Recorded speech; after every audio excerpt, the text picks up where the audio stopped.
Hey guys, what's up? Welcome to episode number 2 of the free-to-play podcast. Episode number 2. Last week, we were talking about the best controllers. We talked a little bit about the worst controllers. And this week, we're going to talk about the best games, or at least what we think are our favorite games of all time. We'll probably talk a little bit about what could be the best games overall of all time, but we'll also probably give our own opinions as well. Tonight we lost to Troy, but we gained a Jake DeMarco, who is here, and the Himmel God, Himmel Champ, Brian Himmelfarb is here. Yeah. And he is in rare form. Well, I was banging my head when you started the show. Jeez. Yeah, this shit will get you going. As soon as that music hit, I was like, "Damn, son." Yeah, I like this music, man. This is getting me going. Let's just go do some drugs. Yeah, no shit. No, I'm just kidding. So. Hey, I'm in South Florida. What do you want? Oh man, and we got Leah is here as well, and D Moon is here also.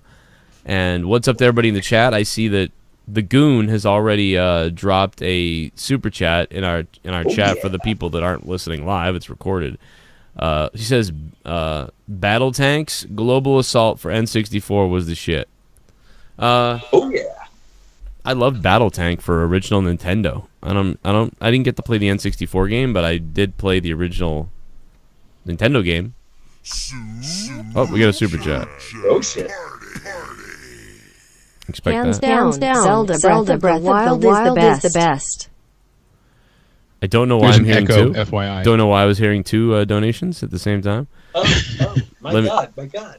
So for the people listening on podcast, yeah, we're live, so we do have some live alerts going on here. KC8 says hands down, Zelda Breath of the Wild is the best. Leah, you want to go first? One game of the year.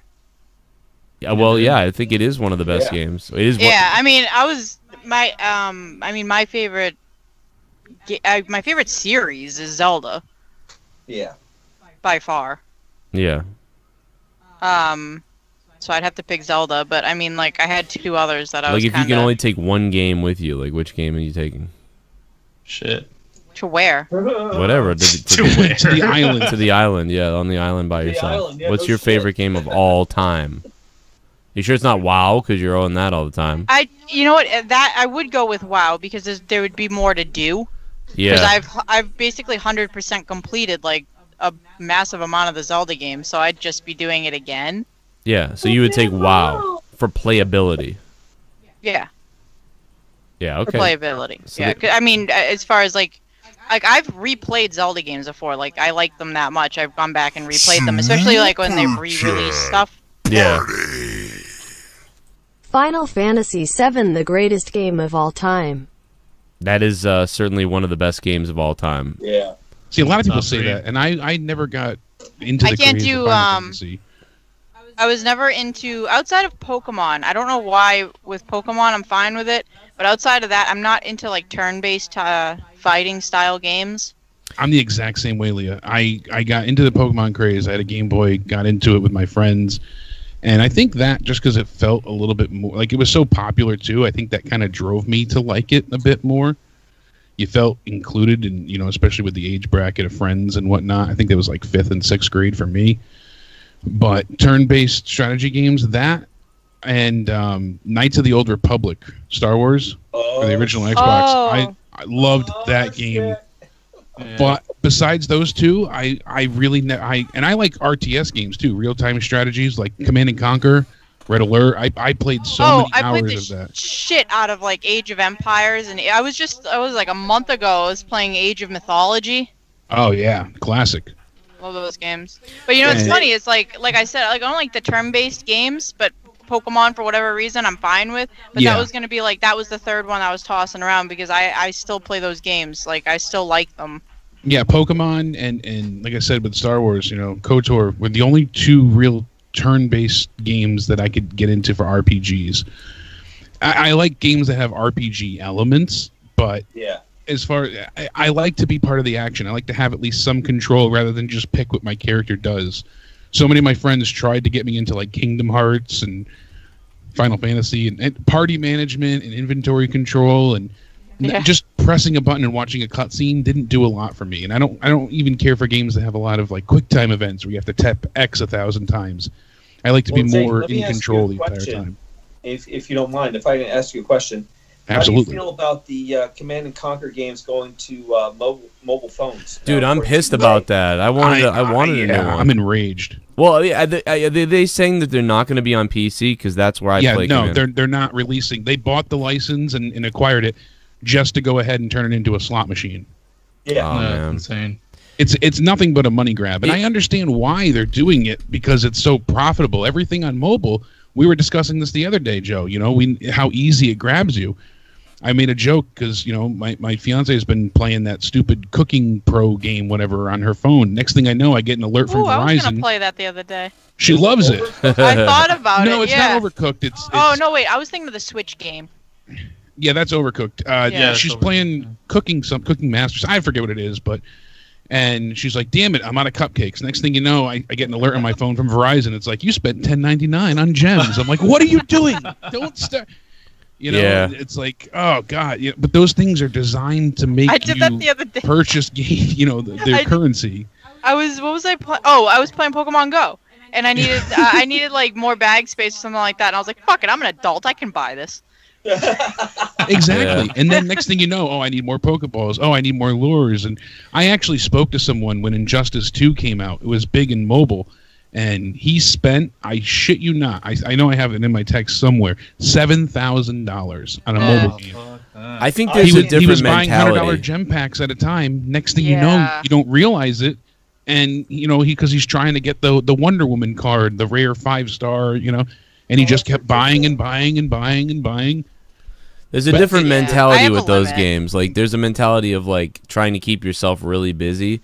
So, like, that's the phone. So, like, you'll pay for it, I think, more because you're entertaining yourself. It's different. Like, whereas, like, I'm playing Diablo, I want to, like, beat people's scores and make my character strong, but I don't want to pay for all this crap, like, that I would have to pay for. But when I'm playing on the mobile phone, I'm entertaining myself, so I might pay for something. But I really don't do much mobile gaming because I just don't see it as... I'm sure a lot of people aren't like this anymore, or especially the younger people, but I don't see it as like legitimate. So like I don't really care if like I'm not in the top ranking or if I can't unlock the next thing. I just end up putting it down and going like I don't care. Like I'm the same way. It doesn't feel on the same level as a console or even a PC would. But remember when Diablo 3 first released and they had the Real Money Auction House? Yeah, I was actually so tempted to buy items for my character and weapons and stuff because I couldn't find it in game. You actually hit a wall, and they had done that in such a design sense. It was intentional because they wanted the auction house to actually matter and be relevant. The difference is there, finding though, legendaries was so few and far between that it was almost impossible. The difference there was that I felt like I was part of the game though because I was selling them. So like when you can actually buy and sell things, it felt like that was the game. But that is the problem, that the game was based on money. But a lot of developers, though, want that.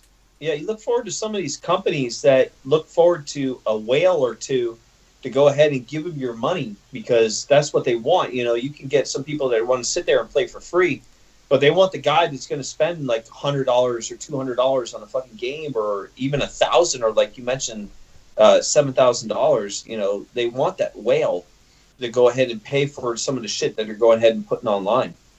Right. You know what's cool about Pokemon Go? Because like I've spent money. I haven't spent a ton. I think I've maybe spent $10 total. Okay. And it's a free game. You know, you got to keep that in mind too. That matters. Yeah, but they're also doing something else that I think is like pretty cool.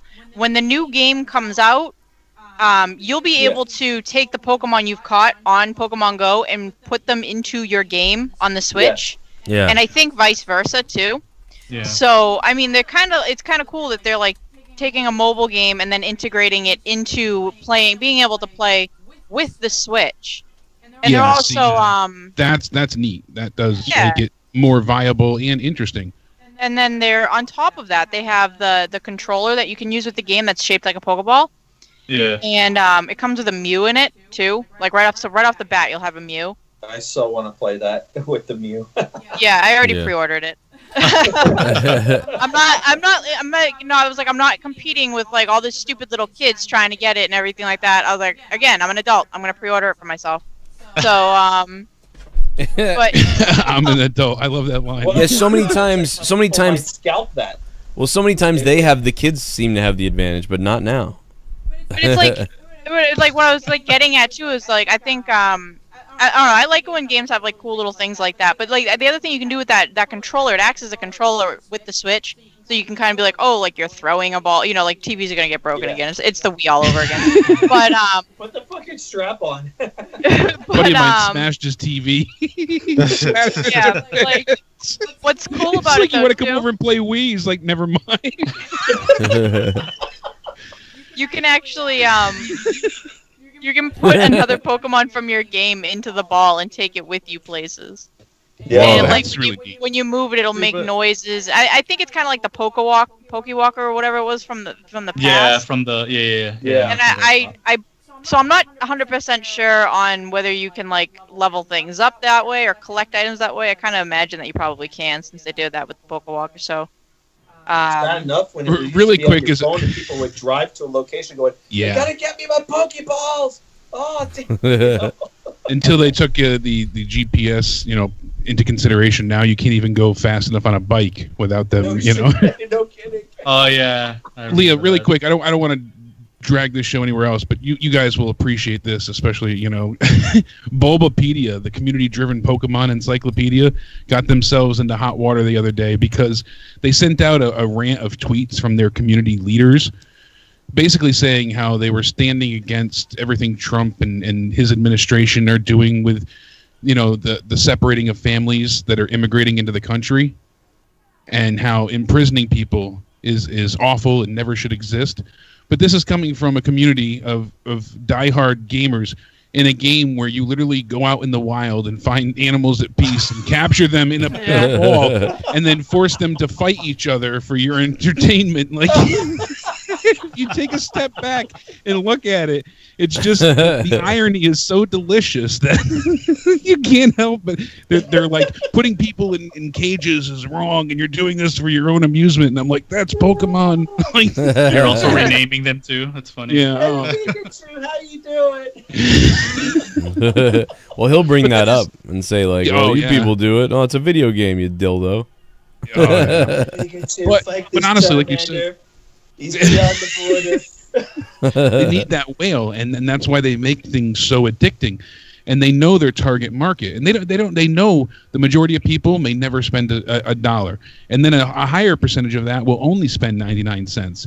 But it only takes 1% of their overall user base to spend 500 to $7,000 each, and they do. Yeah. Oh yeah. Yeah. Oh, Dump that absolutely. money in, and that's what they focus on. That's why it has all the little rewards and the flashing lights. It's a slot machine. It encourages you to keep coming back. It gives you that community driven goal. So now you feel like you're defending your gym, and it gives you a sense of pride and something to work towards. Yeah. If you lose that accomplishment, I just you hope actually that can value yourself. I hope yourself Diablo first. doesn't, because I know they did it with Diablo 3, and thank God they fixed the game. After that, it became a game again. It became a great game. Although I was crying at the time because I really did enjoy the stock market thing. I was addicted to making. I mean, dude, I was making money. I was like, But that's your mindset. See, you just admitted you were addicted to it because you like business. You like stocks. You like the stock market. You enjoy that volatile up and down. How can I not game the system, but how can I work do it to my enjoy advantage? I enjoy You have a finding an business exploit. mindset. It was like finding the greatest exploit ever. I was able to, go on to Diablo and say, to buy for real money millions of gold, and then take that millions of gold, go to the gold auction part, buy an item that's selling for 7 million gold, and then turn it around and sell it for $12. Meanwhile, it was $1 for me to buy 20 million gold, and I would just keep that.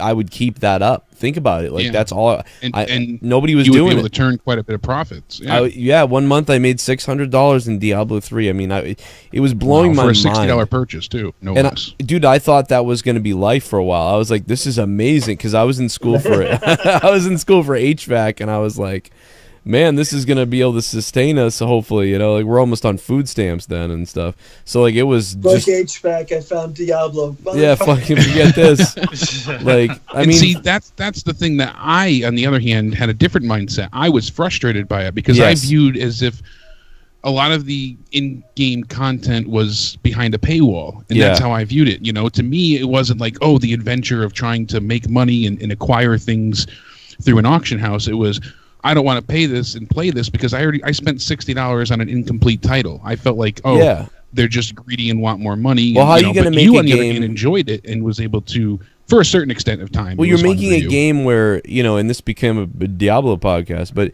you're making a game where, you know, we'll get back to the best games in a minute, but this is so interesting. Well, no, this is relevant in money and how games are spending nowadays, you know, how much you have to pay for a barrier of entry. But the thing was, it's so rare to find stuff. It's how primals are now in Diablo. So, like, legendaries are whatever. You find legendaries, pretty much it doesn't matter now. You find ancients, and sometimes they can matter, but pretty much you've geared up pretty well. But now it's primals, and then a lot of times when you find a primal, there could be hundreds of primals that could drop, and you only need a few of them. You only need about 20. There's only probably like maybe 12 to 15 primals you're looking for, and so you could drop one. And that's how rare it is now for primals, and that's exactly how rare it was for legendaries at that time, except I can't go on the auction house right now and buy a primal item.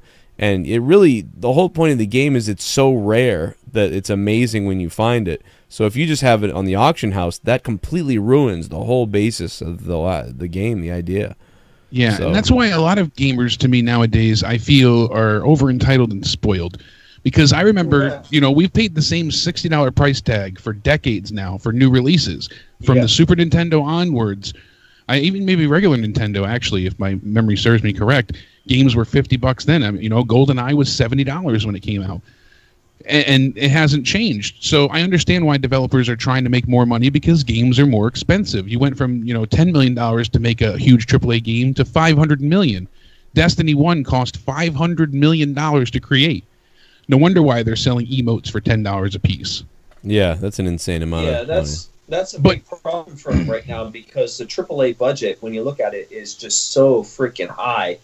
And, you know, a $60 price tag is just never enough.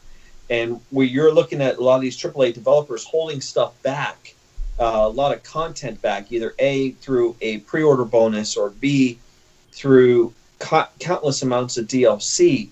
It's ridiculous to the point where gamers are sitting there saying, listen, I don't want to spend $100 or $120 or more on a game anymore. It's retarded. Yeah. And you look at some of the developers now at this day and age where they're saying, okay, fine, we'll give you the DLC for free, but you know that there's a little ulterior motive where they're going to go ahead and do microtransactions and whatever, not to go ahead and make that money back. So, exactly. And that's why a lot of the gamers, you know, they are upset about season passes, and I can agree. You know, when you have things, you get only the base game, but it doesn't include everything. You know that more content was just cut content. You know, they went ahead, they made a full game, and they gave you 70% of it, and then they took the other 30% and they're splitting it and giving it to you 10% at a time in the form of a season pass. And that's a very slippery slope and wrong practice as well. But I'll give you a prime example. Destiny 2 has a release coming out in September, and this is a full-blown expansion at this point. And it's $40 for this price tag. So you spent $60 on the original game, and now you can get the game for $12 on Steam and $20 on Xbox Live. And then you need the other two DLCs to play, but they're having discounts when you purchase the expansion pass anyways. But the point is, you know how many hours you're going to get out of this expansion? I at least 60 minimum, I'm guaranteeing. And the thing is, you know, how much entertainment do you get for your dollar? You pay how much for movie tickets generally? $12 for a Friday night to go see a movie? That's 2 hours. So you're talking about $6 an hour. Destiny like 2, I put $15. hundreds of hours into for a $60, you know, price of entry. So people are complaining, oh, I already bought the game, now I got to spend more to get this extra content. Well, this is new stuff, newly developed, you know, and I get some arguments, but other times people just feel entitled. You don't need to purchase it if you don't want to. They're not taking, you know, new stuff and keeping it away. They're still updating the base game and changing things. And then there's other developers that lock everything away, you know, so like EA. They did that with Battlefront 2. Battlefront 2, yeah. Yeah, D Moon and I talked about that quite a bit, and they literally locked everything behind a paywall. You couldn't play as other characters like Darth Vader or Luke Skywalker. Yeah. Without purchasing loot boxes. That's where I have a problem with microtransactions. Like I don't care if there's microtransactions as long as they don't affect the main game and like how you're going to perform and how you're going to play. Like if you want to spend money on like some stupid emote or a skin or something like that, like I don't care about microtransactions for that. But I don't think people should have to play. Like when people can just buy the better character. Yeah, they're paying to win. So it's like that. I hate that. I don't think microtransactions should be there for that. They should be there for like stupid little extra things. Like there's stuff I can buy. Only. Yeah, I can buy stuff in Warcraft. I can buy mounts and pets and whatever. I can't buy good gear. I can't buy a better character. Yeah, it shouldn't impede progress, and it shouldn't give you an advantage in game. Nothing should be pay to win. Yeah. Yeah, exactly. Cosmetics is fine. Yeah, I like the idea of cosmetics, but and like little funny trinkets. Right, that's what Battlefront did. They screwed everybody over. You literally, if someone put a bunch of money into the game, they were stronger, faster, and better than you in every way.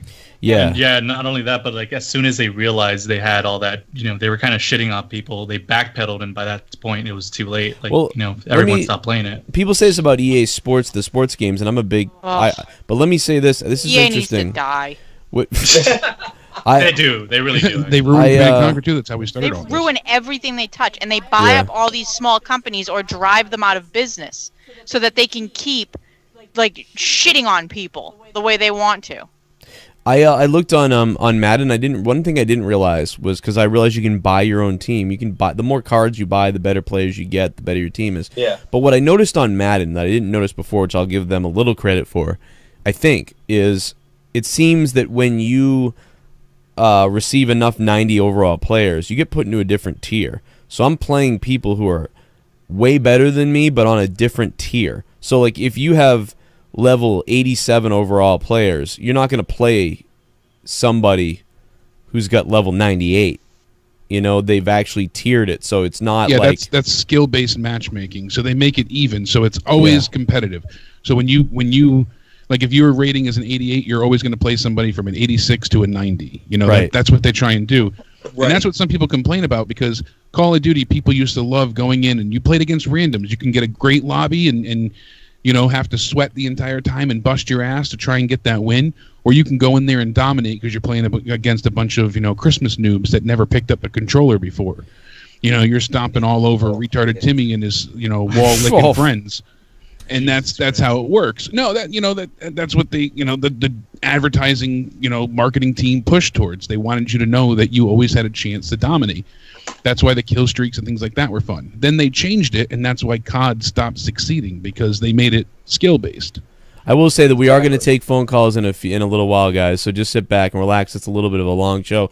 We'll sit back. We'll take some calls in a few. I'm going to play the donations that are here, and I want to shout out to Tyler Floyd and to Bad Omen and to Cassie Lynn, who all donated the bits on Twitch, just set records on Twitch. I keep flashing the picture just because I've never seen anything like that on Twitch, so thank you. Awesome. It was gaming related. I've never seen 12,000 bits, so that was wacky. But getting back to our best favorite games, I mean, we could really talk about the best games, but also, we can throw out our favorite games too. And I think it is tough to figure it out, because Leah kind of got me when you say like, you're alone on an island. It's kind of like, well, I think maybe this game, maybe Halo's like I would take Halo, but I might get, after a while, maybe that would get boring, and I could take a something else, Diablo or something. But so forget that scenario. But just think of your favorite games plus the main ones. Now let's go back to what was it? What did we bring up a minute earlier? Was it Zelda? Is anybody else's favorite game? One of my favorites is Ocarina of Time for the 64. Yeah, me too. Yep. I think it just kind of has to be that way. That game was so revolutionary for its time. Yes. It was so captivating. That game is the game that got me. Like, I had played some game. That is the game that got me hooked on games. Because it felt like you were in a world. In search of the next game like that game.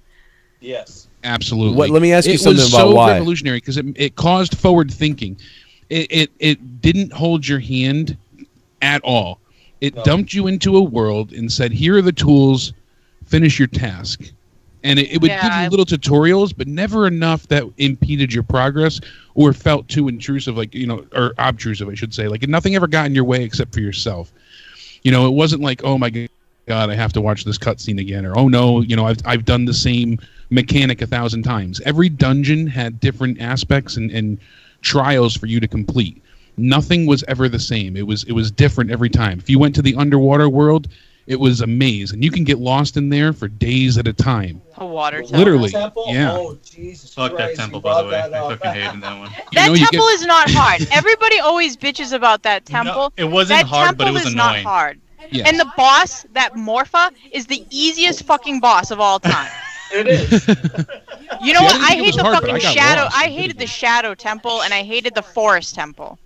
Yeah, the forest one. The you music got and the the forest grappling temple. hook, but Fucking forest temple gave me the fucking spooks. Like, it was fucking scary. the way they layered that game, Joe, I don't know call if you me? ever played it yourself, but every time you started to feel like it was slowing down or staggering a bit, they introduced a new element, a new weapon, a new item, a new enemy type. There was always something new to be done or to experience that it was never. And it was like, you remember like the long quests? Like, like the piece by piece quest, and they had this one.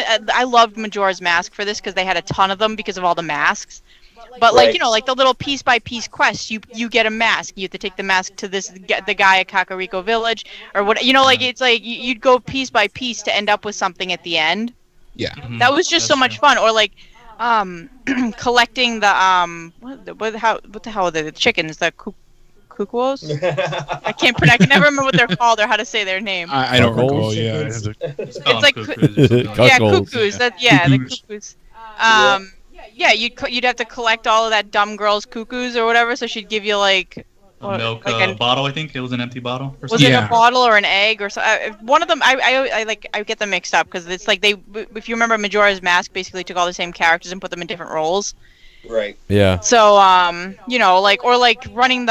your horse or like running Epona around the fences and then being able to jump her out of there to escape and so it was like fun stuff like that. Like it was just these little things that you had to these little things that you completed to get to the next stage of something else or to get something else that would help you along. I love puzzles.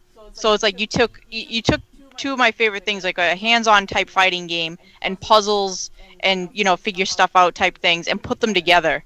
I think is why I love that game so much. Brian, I think you would say too, you felt accomplished when you did something in the game. When you unlock something new, the reward music would hit, dun dun dun dun, and you'd have that. You constantly felt like you were succeeding. And when you messed up, you didn't usually get frustrated, like, oh, I'm going to give up. How am I going to approach this differently? How am I going to go ahead? What do I have to change to succeed here? And it really it made you think differently. It made you play differently. It introduced new play styles. It was just totally, I hate saying the word revolutionary, but for its time, when you can hit a game, when you can make a game that when you fail at something, you aren't thinking like, oh, damn it, and you're going to walk away. You're thinking instead like, okay, what happened? And now what am I going to do? I'm going to try this again. And certainly, yeah, sometimes you could get frustrated, but most of the time, you're actually excited to try it again. It's just that, like, what a hook. But I didn't really play the game. I got to tell you, I'm the only one that I didn't play Ocarina. I didn't play anything after the second game made for original Nintendo. After I think it was Link. It was Zelda and then Link and Link to the Past. The worst. Yeah, and then I didn't play anything else after that. You know what was fun about all I wanted to do was just break pots. I mean, for crying out loud. The other cool thing about that game, and this is like you could see it in other games too, was that the bosses had mechanics to them. Yeah. That you had to figure out. Like the shadow boss, Bongo, I think his name was. You had to like shoot his eyes or shoot his hands, or it's like Mike Tyson's Punch Out. You had to punch the guy in the little X when his pants fell down. Well, yeah, it wasn't just like a run up and beat something up. We call it in WoW, we call it a tank and spank. Yeah. It wasn't a tank and spank. You had to figure out the mechanics to it to be able to get around them. Yeah, it wasn't how much damage can I do. It was, a certain strategy that was involved. Even with the main boss, with Ganondorf at the end, you had to go ahead and get those, the holy arrows, the light arrows, and you had to, shoot the projectiles back at him. And you went from playing baseball to archery to straight up badass sword play in a matter of 3 minutes. Deflecting the beams back at him and stuff. Playing baseball. You were swinging stuff, and it made you feel powerful. So that game is definitely one of my all-time favorites for sure. Did you guys play? Oh, 1 second, Morton. I'm sorry. For Atari 2600 is awesome, same as Pac-Man. Lol. E.T. Yeah, I mean, no, seriously, like that game. if you looked up the top 10 games of all time, I'm sure. Oh my god. Tetris is still on there, by the way. Pac-Man is on there. Tetris is on there. Maybe. Oh, Tetris! I love Tetris. Somebody's making an argument for Pong. And Dr. Mario. Yeah. Oh my basically god, Dr. Tetris. Mario. Yeah. Dr. Mario was great. I played the hell out of that in '93. Yeah. Or something. Oh my god. No, but I had a question. Free? Oh, shit. I'm gonna drop a couple What's of up, these. Joe, Jake, Don't Leah, forget what and you're gonna Connor? say, D-Moon. Don't forget it. No. What's up, Joe, Jake, and Leah, and Connor? What's up, Mike Connor. Daniels? Where's Connor at? He ain't even here. And Troy's not here either, man. Thank you, Mike. Holy cow. What's up? Yeah, I'll play a couple more of these because people were dropping them. And yeah, oh damn, I was something else I was supposed to say and now I forgot. But yeah, I forgot. Oh, I know what it was. I just gotta pull it up now. There's gonna be a couple of these that pop in. Wasn't D-Moon gonna say something? Yeah, but I didn't want. Yeah, but I want to give him the time to play. say it. Yeah, I don't want to interrupt what he was gonna say. Well, we did, but I don't want to interrupt it more. Whoops. Josh Lyons, thank you for becoming a patron. Cassie Lynn became a patron. Derek. Super chat party. That was Heistman Defoe. He just dropped a $2 super chat. I think just for the fun of it. Tipping us. Thanks, Heistman, for the tip. Also, Hamza, Cindy, Meet Miro, and Meet Miro. Jesus. Now when they tell me I got a new patron, it says meet them. So like it says meet their name. So like it's lit like all in bold. So it looks like their name is like, look at this. Like it's ridiculous. And I read look, and it's all in bold. Look at that. Meet Scott McKinnon. Meet Miro. So it's like, but why the meet is throwing me off? ShiBUM. Talking about add-ons in games. When Fortnite released on just iOS, they made 100 million. In the first 90 days from just cosmetic purchases. Oh man, that's insane. Trust me, dude. My son is like, we've bought him a couple skins, and it's like ridiculous. It's way. There's a sense of self-worth, amongst school-age children for having those skins. I said this last 2 weeks ago. I said instead of being like, you got the new shoes, my kids online being like, I don't look cool enough. They look cool, like, and like, oh god, like they've done that to the kids. They're all competing and like they're making fun of the other kid. It's like it's a digital game, you douche. This isn't a favorite. I just donate the way I please. Oh. Joe, will come to Boston if you get rid of the young bucks. Come with a baseball bat and pound you. Are we still monetize this? What the fuck? Yeah, Steven German thinks it's still monetized this. Oh my god. Dude's a mess. There's Tyler Floyd's 15,000 bits in Real Bad Omen and in Dude, that's awesome right there. Crazy. 15,000 for Tyler, 12 for Bad Omen. Damn, dude. Steven, thanks for the 5. He might get there soon if he keeps this up. Oh, they donate to my stream. I'll play yeah, right. Go see Himmelgod. Super chat party. You're just gonna give it back to me. Oh my god, I'm German. always watching. I'm always watching, says German. I'm always watching. What the fuck? Oh my I just god. think of freaking Monsters Inc. right there. Like, oh my god. And the way he sounds, like it's probably like that. Where are we here on the list? I don't know yet. Oh, we're coming up. We're getting closer. We're getting almost closer. there. Yeah, I don't want to get too more. far behind. Thank you, Steven, though. I will. I'm gonna pause him and let's get to D Moon. What he was gonna say.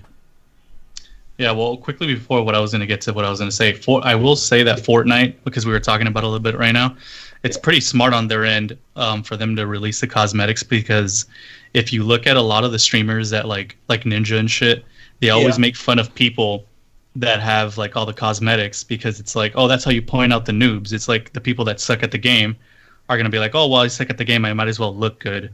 So it's like, that's how I feel like they make like so much money. Well, that's funny but the kids are opposite than that. Like my son goes, I look like a noob. I need to buy the new skin. Like I look like a noob, and then like I'll listen to them, and the kids will be making fun of the like him or like someone else, or like they'll just be making fun of each other. Not included. It's disgusting, but it's like you said. You know, oh, you don't have this Pog.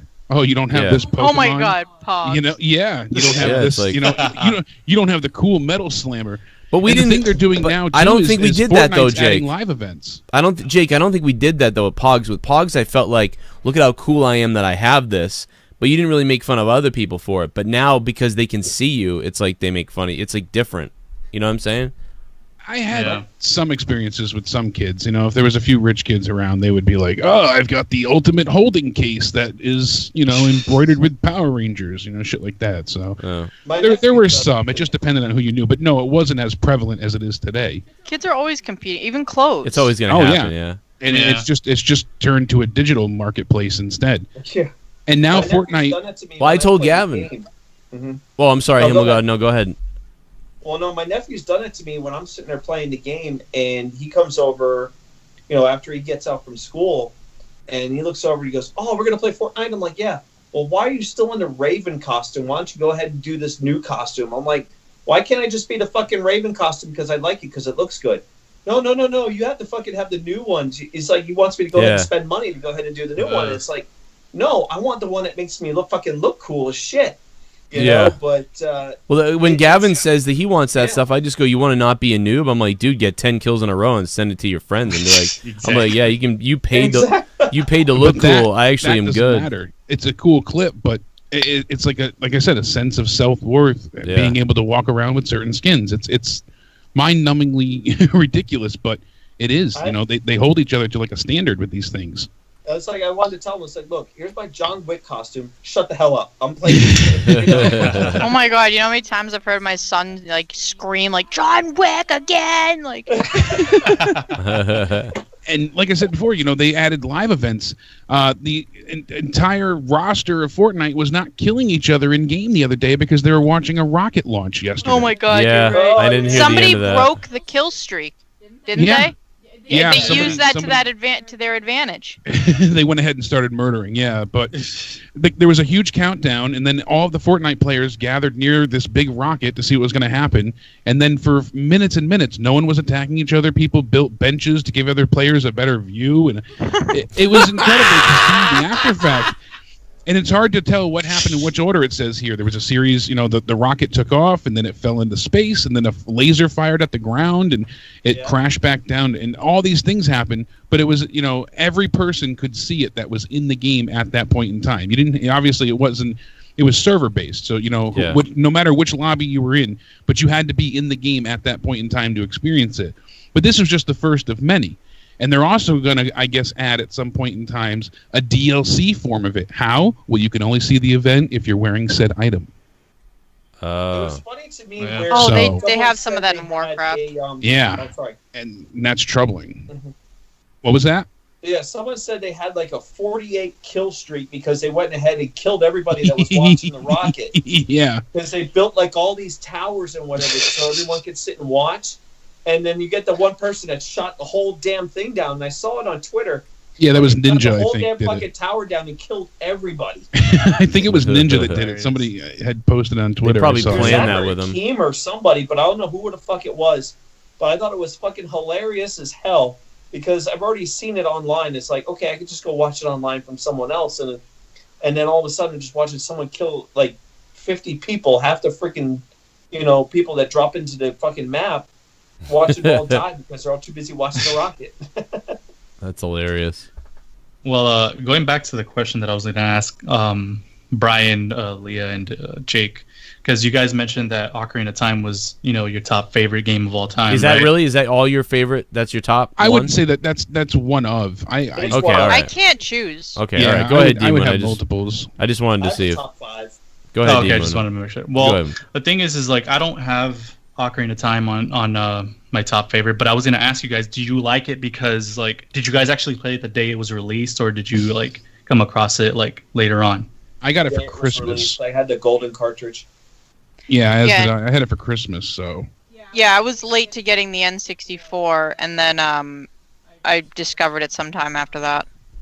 Because I got into the Zelda series like really really late. So the first one I played was A Link to the Past, and that one to me, like I don't know, like I kind of disagree with Jake. Like I think Ocarina of Time in a sense is kind of lenient because you couldn't do like anything whenever you wanted, like games like Breath of the Wild and Link to the Past. No, like, certainly not. But Right. Yeah, I but, did. like, I did play A Link to the Past well before Mhm. Ocarina, but I was younger. I mean, I think most of you, I think actually I'm the same age as Jake. yeah. Well, like I'm younger than Joe, younger than Himmelgod. So like, Are you sure? I think I'm older than you. I said, wait, did I say that wrong? no, you didn't. He's No, Oh, you're just Himmelgod's fucking with drunk. me. All right. Easy. Yeah, for me, when I played Ocarina before I played Link to the Past, and so for me that was, a whole different. That was like the first open world experience I had. So for me, that was ultimate freedom, being able to call your horse and ride upon it around and change the weather and the time of day with your Ocarina. Like that was revolutionary in my mind. And things got better, and you had more freedom in other games later on. But being able to just, I want to ride here. Oh, I want to go do this now. Oh, now I can go back. Oh, I can become a child again and then become an adult if I want to pull the sword out.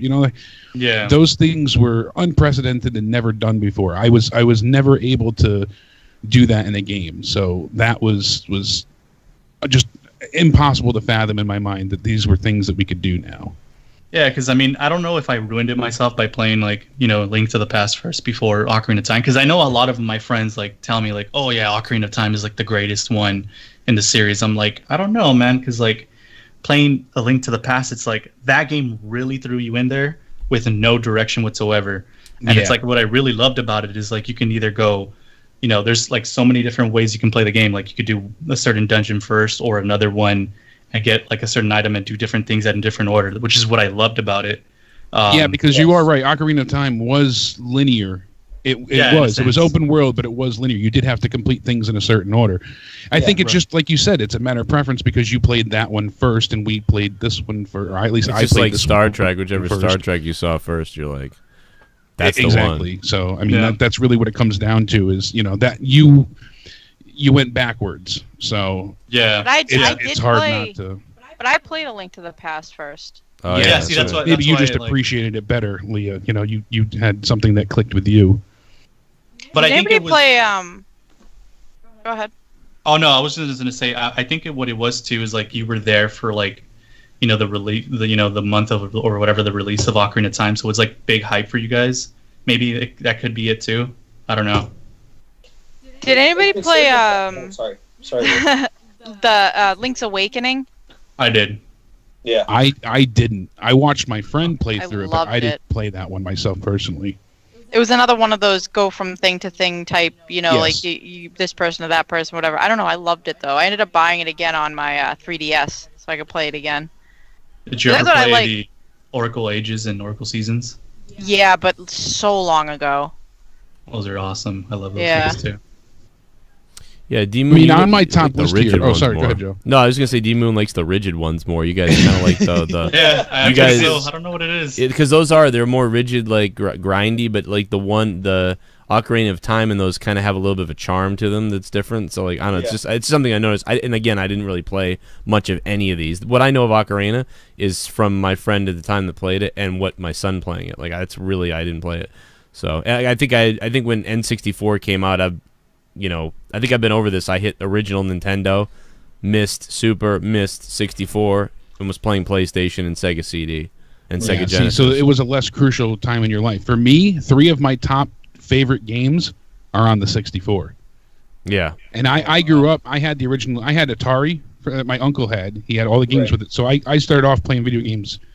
You know, I slid out and was like, all right, I'm a day old. Let's get on Tetris. You know, like we're coming for Pac-Man. We're coming for, you know, whatever I can get my hands on at that point. And I you know, whatever Asteroids on the Atari I loved, you know, Galaga, things like that. And then going forward, you know what I liked then is Mario's I got to tell you what I liked then. I'm not kidding about this. Like, we had a Tandy 1000, and we had oh wow! I don't remember which game it was, but I haven't heard of that in ages. It's the one. It's the one where you hit the space bar a bunch and you move the arrows on the right, left to right, and you shoot the missile or whatever, and all the spaceship aliens keep coming. Asteroids? Missile control.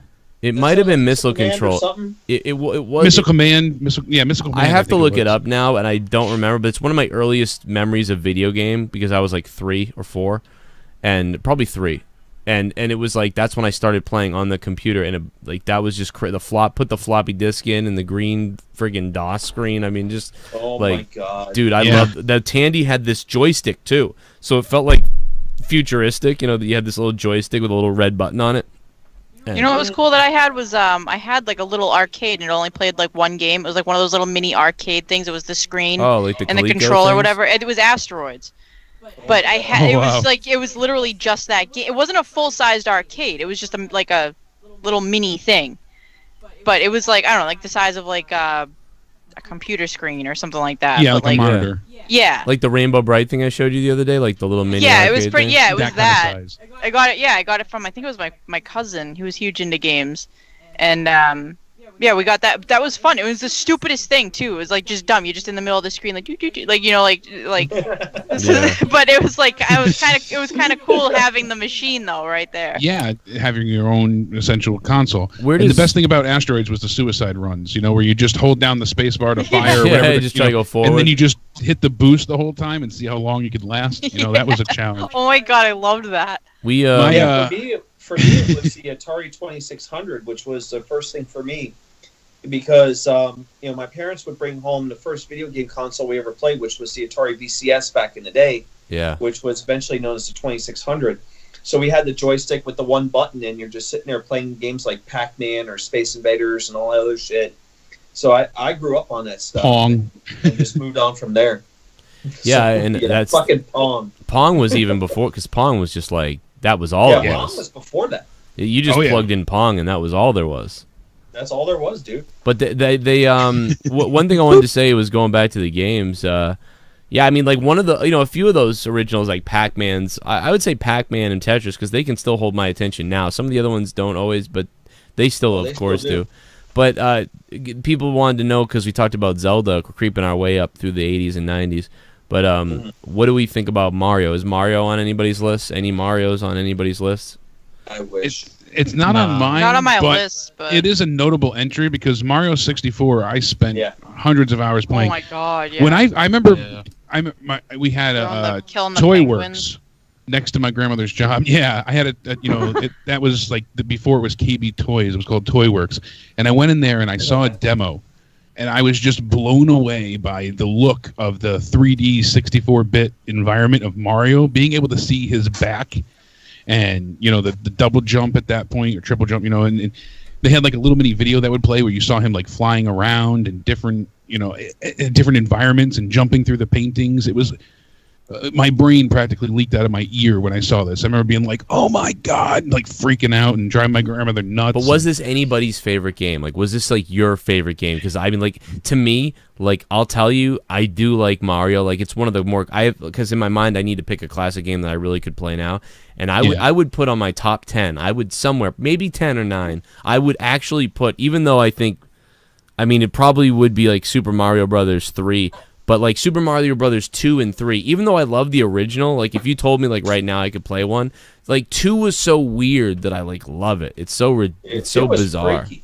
I like Super Mario World. Yeah, I was gonna say that right now. Yeah, see, by then I was Super Nintendo. By that time I was like, I had I was playing other games. I was playing like Sega Genesis games. Genesis, right. Yeah. I had Genesis too. I played the crap out of Echo.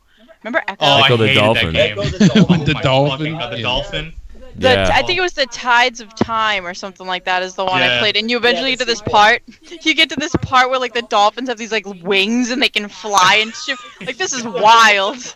Oh, and I remember like it scared the shit out of me too, because at one point I hate when shit pops up in my face, like on games, movies, whatever. I hate that. It scares the shit out of me. But I'm like, you're like in this giant open blue place, and I'm like, where the fuck am I? And I'm like swimming, and then a fucking blue whale just like shoots up like the whole face, and it's like, hey, and it's like, oh my god, what the fuck? My fiance Courtney, her favorite game of all time is the very first Mario. And I actually watched her not long ago play an emulated version of it, and she sat here and she beat the entire thing with one life. And she just remembered, it was all muscle memory for her. Like she just knew where to jump, what to do. It was amazing to watch. I was blown away by her. Yeah, I bet. Holy cow. I want to say it was that game that my brother was really good friends with the kid that held the record, or may even still hold the record for the speed run on that game. Wow. I think it was. Seeing her get that one-up life, and she's like, free man! You know, all this, like, her own lingo. Here's my... Not like I need it! Did anybody ever have or remember the Sega Channel? Yeah, I remember that. This was so obscure. Like, a lot of people don't seem to remember this, but, you know, I didn't have it, but I remember it. I don't have it. The Sega Genesis, I remember they had it. Yeah, it was so new for its time. My grandmother hated the fact that I was good at games. She wishes I was dumb because she tried, you know, she worked her ass off, and she did spoil me in that sense with, you know, what she could do. So I rented a lot of games from Blockbuster and whatnot. But even that was expensive then, you know, and I would beat things too quickly. I remember she bought me something new at the time. I think it was like Earthworm Jim or something along the lines of that. Oh, I love that. And that's awesome. I wanted that game so badly, and as hard as it was, I beat it. And she was like, it's 2 days later. You know, you just bought this. There wasn't really a GameStop to trade games in at that point. You know, so the Sega Channel came out, and it was only $15 a month. I think you had to pay like $25 to activate it. Yeah. But it was its own form of Xbox Live. It had a coax TV, you know, cable that you would plug into the side of your console with a game cartridge that went in, and it had like 4 megabytes of RAM. You know, and this 9-pin port. Yeah, you know, this 9-pin port would go in there, and it would download the games in a few minutes through cable wire, and it was just unheard of at that time. But it gave you access to like. I don't even know how many games at the time. I think it was like 30 games a month, something like that. But it was great because I didn't have to go ahead and spend money on new titles. And, you know, that would later become Xbox Live and PlayStation It's pretty Network. crazy because it's the first on-demand, like, whatever, like playing streaming online. Like, it's crazy. Like, that's way, like, it's so bad. It's so much that I didn't remember that. When I heard about the Sega Channel, I just thought it was like it's gonna be like a TV show or something. TV channel, I don't even know. Like I always get called spoiled by Leah, but like my mother wouldn't let me get it, so like I didn't get it. Never had it. But you know, I was more into like Sega CD, and dude, one of the games that I loved playing the hell out of was Lethal Enforcers. Lethal Enforcers was the balls. Like I love that. Remember Sewer Shark as well? Yeah, Sewer Shark was great. I love such a Sewer Shark. simple game, but 9er, you know. Come on, Flyboy, you know. But dude, one of the best. Like if you want to get into like, if I could, I'll tell you one of my favorite games of all time was definitely that Metal Gear series, like Metal Gear Solid, Metal Gear Solid 2. Like I just love those two games. Metal Gear the original one for the NES, are you talking about? Or I'm talking about, the original one, because I played the hell out of both of them, but I loved Metal Gear Solid 2 on the PlayStation. The PlayStation, yeah, Metal Gear Solid, the first one, I remember came as a demo pack with like Crash Bandicoot and all these other games, and when I had gotten the PlayStation, I didn't know it didn't come with any games, and so I had that demo disc, and I played that thing for like a month religiously. So when I finally did get to borrow Metal Gear, the demo disc. Yeah, I played it on the demo disc too. Oh, the days of the demos. I've got 30 demo discs nowadays. I got 30 demo discs for Xbox One, the original original Xbox upstairs. I had a ton for the OXM magazine would send in the mail. It was like Christmas. Yeah, that stuff was great. I played that till I memorized like the enemy routes and everything. When I finally got to play that game, and the story was so just out there. Love the Metal Gear games. That should be on my list, but it's just outside my top 5 would be Metal Gear Solid, and I'm like, holy fuck. That was such a great game for me, dude. I mean, some people might say, "Oh, that was a little too easy compared to some of the other games," but I'm sorry, that original blew me away, especially when you get to Psycho Mantis. Oh my god! Where's your fucking controller, bitch? It used to read, Psycho Mantis would read things off your memory card and screw with you. And yeah, that was the crazy. If you had a Konami game on your memory card, you would read them off, and I'm like, oh shit. That was another one of those games where it felt like you were in a world, you were in a place, like kind of like how Ocarina was in a way. Castlevania Symphony of the Night. Okay. Yeah. Well, here's if I give you a description, I'm sure Joe could give us the game's name, and and if you talk about a first-person shooter that made people feel like, oh my god, it's actually the first time you can play a shooter on a console, and the graphics are incredible, and the campaign was very noteworthy. What game would I be talking about? You're talking about GoldenEye. I'm just kidding. You're taling about Halo, I think. I'm talking about GoldenEye as well. And that's the thing. GoldenEye and Halo comes to mind on both of those. Exactly, and they're both on my list. And I was like, that's essentially could be one entry. But it's not on my list. GoldenEye ain't on my list. No, it's not on your list. I'll tell you, only because I didn't really play it that much. But when I did, I played it for a few weeks, like every day with my friend while I was at his N64, but I didn't have N64, so once I left him. That's true too. But I agree, it's the top. Yeah, it's definitely the top 10 game of all time somewhere. But or somewhere in there. But like to me, it wasn't one of my personal top games. Both GoldenEye 64 and Halo, hand in hand did what no other game really could. They took They took everything the PC had built and made a powerhouse out of and shrunk it into console form. And that just was impossible and unheard of at that point. And that's why these are my favorites. GoldenEye's campaign, unbelievably great. It made you feel like you're playing as James Bond, just like Halo made you feel like you are the Master Chief. Yes. And when something does that, when it suspends your disbelief to that point where you feel like you are the character, then, it's something special.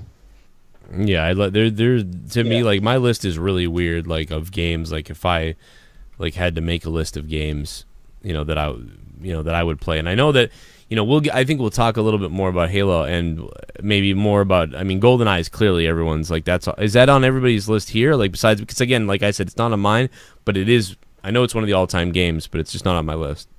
It depends on how far deep we're going, because I have, like, a top 10. And GoldenEye is on my top 10. Yeah. Yeah. See, so I would consider that right there as well. And my God, the amount of Saturdays wasted. I had a kind of stepfather-like figure, and I would go to his house and his two kids, and we'd have 4 controllers plugged into the 64, and we would play from morning. So we had this 40-year-old guy, his 2 kids, and myself, and we would all take turns with the neighbors coming over and everything. We'd do 2-on-2 teams all day till the 64 overheated. We'd play. I gotta tell you, dude. I know we're going back. I know I'm going backwards, but with Tetris, I will never ever forget seeing Tetris on a Game Boy. Like when Tetris was on Game Boy, that seemed like the most amazing thing to me.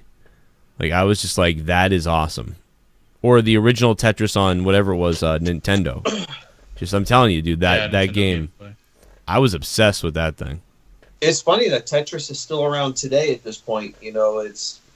They're doing one now for PlayStation VR to have freaking Tetris. Yeah, and then it's just amazing the staying power that a game so simplistic has to this point today. So and all the spawns off of it too, all the weird like jewel drop and like it's inspired a million things and ripped off. Those are all the games that are working on phones. I'm sure I can probably download Tetris on my phone. In fact, I'm going to do it now because I'm thinking about it. I play Luminous right now, and it's like I just think of Tetris half the time. Yeah, well, yeah. So like, it's Dr. Mario. Obviously, like that was so good too. And it all comes from Tetris. But yeah. So what's Leah? So your favorite game was Ocarina, you said, right? So wow, you came to the conclusion that World of Warcraft would probably be. Yeah, it's because even when it comes down to Zelda, it's even then it's kind of hard to pick a favorite because honestly, I love Breath of the Wild. Like that, out of all the Zelda games. Since Ocarina of Time, I've been waiting for one that's like made me feel the same way as Ocarina of Time, and that was Breath of the Wild. So, yeah, there's I don't know, but I guess if for replay value and stuff like that, it would have to be WoW. Okay. Okay.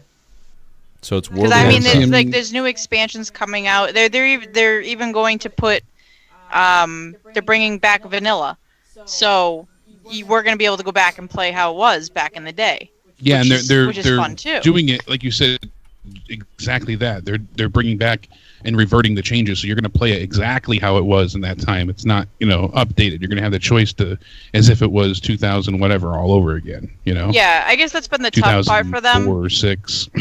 I guess I'm expecting there to be some changes because they said they have been like sort of like weeding out like what do we take out, what do we keep in that's actually was beneficial, which was like like things like that. But I guess for the most part, it is going to be like vanilla WoW, so like I'm excited for that. But that's why it's like fun. That's why Warcraft's fun. I mean, we're on like the millionth expansion at this point, coming out in November. But it's still, I mean, a lot of it's been almost like made. A lot of it's been changed, and it's to draw new people in, and it's like obvious. But so it's like fun that they're bringing back vanilla, which would be, how it was again. But there's just always stuff to do. There's endless stuff to do all the time. Yeah, There's always they've stuff to upgraded it for improve 12 years. Yeah, or but I mean, more. even your character, it's like I have a pretty hide. They go by item level. I have a pretty high item level character, but there's still room for improvement. I mean, I'm sure there's a maximum that you can reach, but there's still, even then, there's some randomness to some things that you can get. So I mean, some people may have better items than other whatever. It depends also like on how you make up your character. Like there's room there to change how you do things. Like there's no one set specific way of doing something.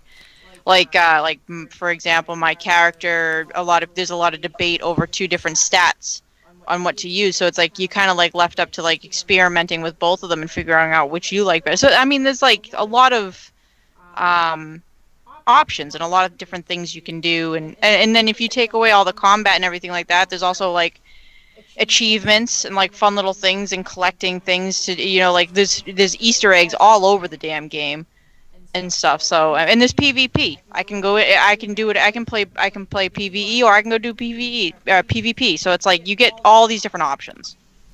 Well, it's whatever that keeps you playing that really, when you look at it in the long run, if it keeps you playing that game for hours upon hours upon hours at a time, that's a good thing right there. And then it benefits those companies in the long run. So what about the stories and the lore are really good too. Somebody said Oregon Trail in the chat just now. Well, we're all of the age here that we had the Macintosh computers and times of no internet and whatnot, where the Oregon Trail and Mavis Beacon were a thing, and Oregon Trail, holy cow! Mavis Beacon typing, teaching, whatever. We had those bugs on that windshield, and we wanted to crash that car. But yeah, that stuff was awesome. I mean, it's not all time. I mean, Oregon Trail could be arguable for some people. I bet it is some people's all time favorite game in a way. But yeah, I mean, there's only a limit to it. It's more of a nostalgic act, I think. But it was still good, and that was a good game. But let's move to, well, I don't know. I mean, it's up to D-Moon. Was there something what's your favorite game of all time, or maybe that was Zelda? I forget now. No, it wasn't Zelda. I mean, it's up there, but my favorite video game of all time would probably have to be Kingdom Hearts. And I think had it not been for the release of this series, it probably would have been Final Fantasy VII. But I think because when Final Fantasy VII came out, that to me was like my favorite game for the longest time. And I remember playing it for hours and hours because there's so much to do in that game. But I mean, it was linear in a sense. So like, that's why I would go back to like, Zelda and all that stuff. But yeah, that game to me like introduced me to like RPGs and like, the whole turn-based games. And like, surely after that, I started playing games like Pokemon and all that stuff. But what did you say about me? Did you say you liked Final Fantasy also? Yeah, it's in my top. It's in my top 5. Final Fantasy VII specifically. Yeah. But I mean, yeah, that's the story in that game was so fucking awesome, and it's like, for the PlayStation day, for it to do like all the stuff that it did, like I'm not too sure, but I think it was one of the first games to have like all the cut animations and stuff like that. For the PlayStation. It had 4 discs to it as well. Yeah, it had 3 discs. Like 3 discs. on PlayStation. Yeah. And so like that, I mean, it was just so much stuff, at least to me, that was introduced. Like exactly like what Jake said, you know, the 3-disc, you know, stuff. And yeah, I mean, that game for the longest time was my favorite. But then, you know, Kingdom Hearts came out, and as a kid growing up, you know, I mean, I don't want to sound like the, like, you know, little fruitcake or whatever, but I used to watch a lot of Disney movies with, like, you know, my sister and my brothers and stuff like that. So, you know, playing video games and watching movies like that was always like a common lore. And when Kingdom Hearts came out, it integrated two of my favorite things that I like to do, like watch Disney movies and then like Final Fantasy characters that, you know, were introduced in the same game, and it was just like, what the hell, dude? So you're like super excited after this E3. Yeah, you're it's like go. You know, God answered my prayers. Just like, what the fuck, like Disney characters and Final Fantasy characters in the same game. But I'm talking about after this E3, like you're like, how excited? Oh yeah, dude. D-Moon went to the Symphony for the unveiling of parts of Kingdom Hearts 3 that they had. Oh, yeah, really? That's how hardcore of a fan I am. Like I've been to, which like, is awesome. He was hiding Zelda. it from us. Yeah, I've been to, like, you know, Zelda symphonies and all that, which were really good. I personally think the Zelda ones are better. But yeah, the score is a little bit better for Zelda, so that's kind of hard to compare. But of course, but yeah, dude, like, I mean, you know, back when it came out in 2002, it was just like, oh my god. And I remember my neighbor had it for the first time, and I used to go over his house all the time to play it. And then, like, you know, eventually my parents ended up getting it for me, and it was, to me, it was like the first time I was introduced to real-time action RPG. You know, where it's like, it wasn't turn-based, but you could still like customize your characters to like have certain abilities and stuff like that. That was the first time I was introduced to that. So like, I mean, I don't know, man. It was just the story, like how this kid would just go into, like, you know, Disney worlds, and it would follow the lore of the Disney movies, but like have a twist on it. And it was just, to me, like, that was just like, holy shit, this game was the shit. And then of course the series would then on continue with like the second game, and then like the side stories or whatever, the side games, and then of course all the way to now, you know, Kingdom Hearts 3, which is coming out next year. I mean, we've been waiting 15 years for this game to come out. Yeah, this is wild. And dude. I am just like, holy shit, like, we're finally getting it. From everything we've seen so far, I'm like beyond hyped.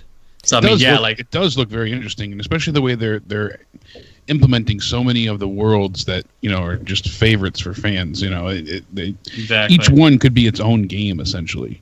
Exactly. And yeah, from like what they're saying in this new one, like, you know, they're not going to have as many worlds as I think the second one. I think the second one holds the most worlds up to date. Right. It's like 12 worlds, I believe. But in this one, they said that despite the fact that they're not going to have as many worlds as the other games, they are going to be massively huge. And, you know, they're going to, you know, remove some stuff. I don't know. Like, to me, it's like, I'm just excited. 15 years. I mean, it just looks like it's well worth the wait. I didn't play 15 it. Years, man. I didn't play it that much, but I knew people that loved it, and I just never. I might like it. I just didn't. It wasn't one of my things. But when I saw that it was at E3, I was like, "You got wow! Like, that's some crazy stuff." And Xbox, you know, for the first time. I'll go ahead. Oh, my bad. Hold on. FYI, thanks for taking NY audience. You're welcome, Steven. I'm going to play a bunch of donations now and get to see what you guys are saying about games and what your favorite games are. But Demon, what were you going to say real quick? Xbox? Oh, yeah, but Xbox, you know, they played a well card, you know, like for the first time it's coming to Xbox, because it was always a PlayStation exclusive. And, you know, for them to get a trailer out on their conference, I was just like, holy shit, man. Well, see, that's the thing. Is it not on PlayStation? Yeah, it's still going to be on will be, PlayStation. but it's going to be multi-console. Oh, okay. Platform. Right. Okay, I was going to say. You think, too, I never watched Disney movies until my daughter was born, so it makes sense.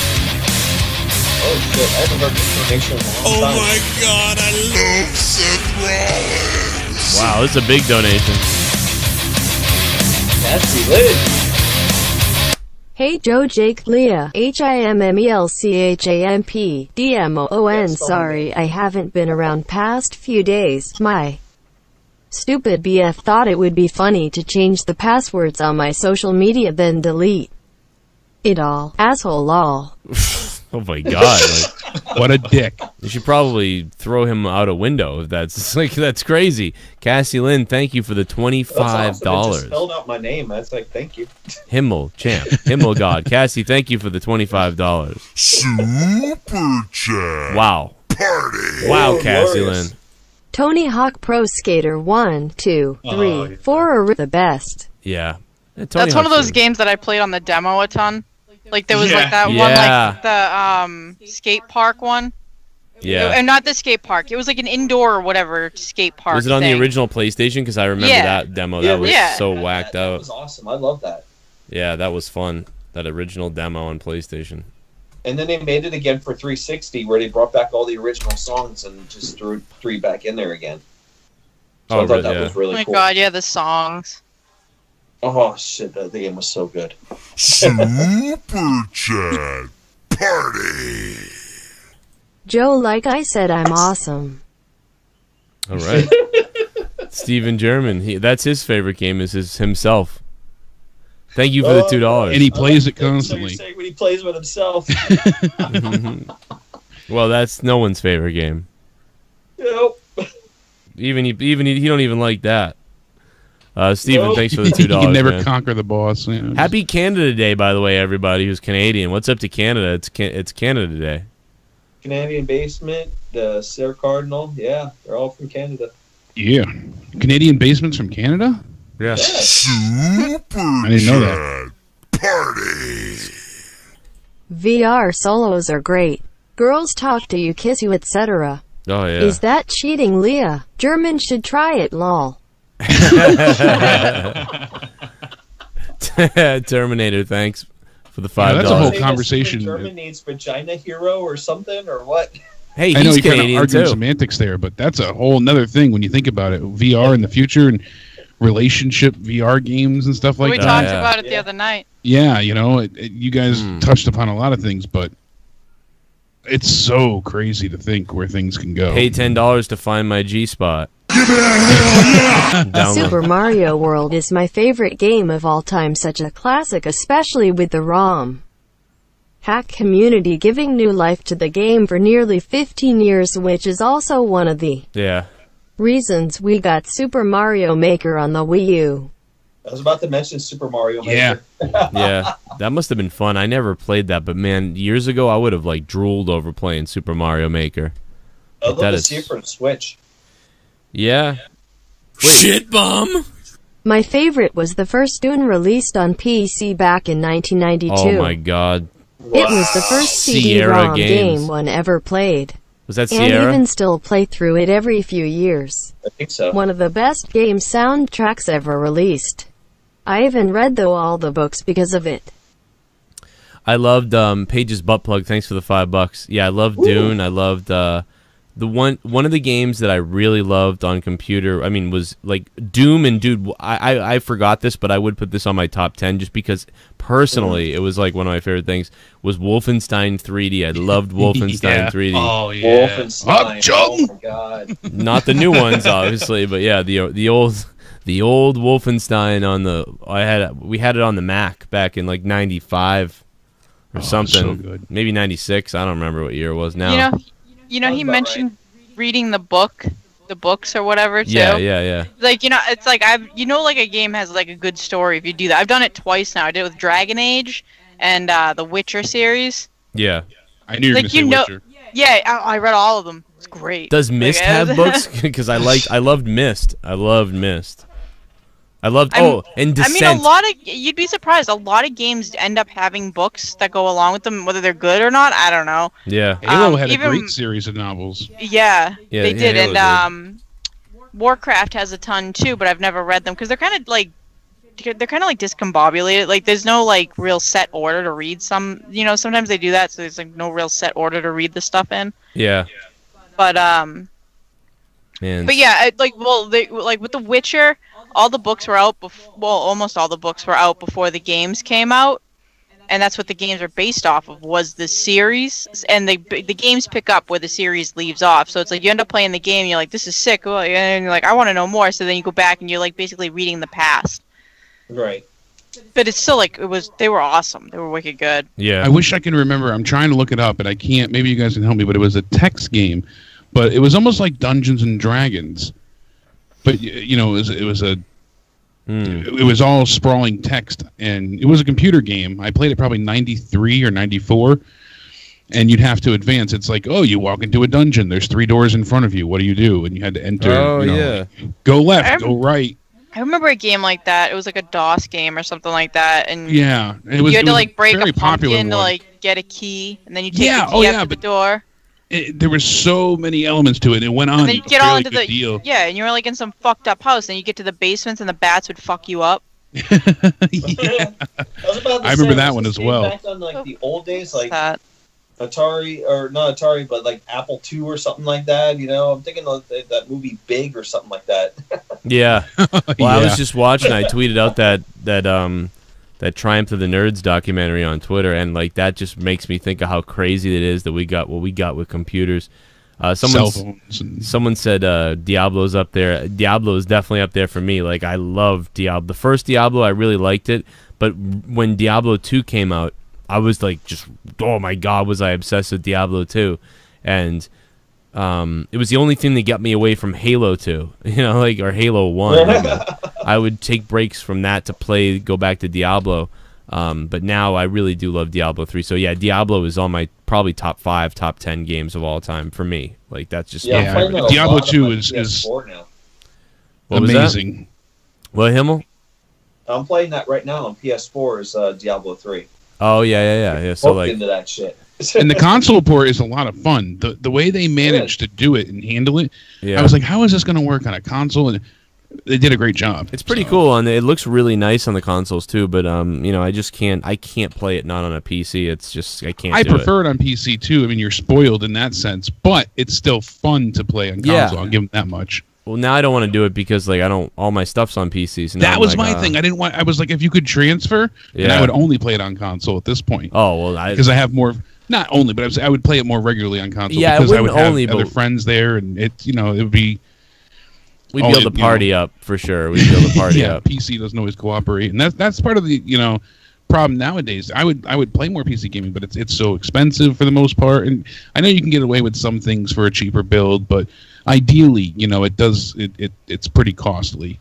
I again, like on my top 10 would be, and I know we talked about Command and Conquer, but yeah, for me, like I love Command and Conquer. I would put on my top 10 as well. So like I'm really weird. It's really weird because I feel like I'm not much of a PC gamer anymore, but like the 90s, like that was a big thing, like Doom and Wolfenstein and Command and Conquer. Doom. My uncle worked for IBM, and he did a lot of like IT support for them. So he built me a janky piece of crap computer, and it didn't even have a disk drive, like a floppy disk drive, never mind an actual CD-ROM drive. Yeah, and I remember him coming over like a year later after he gave me the computer to give me a CD-ROM drive that was external.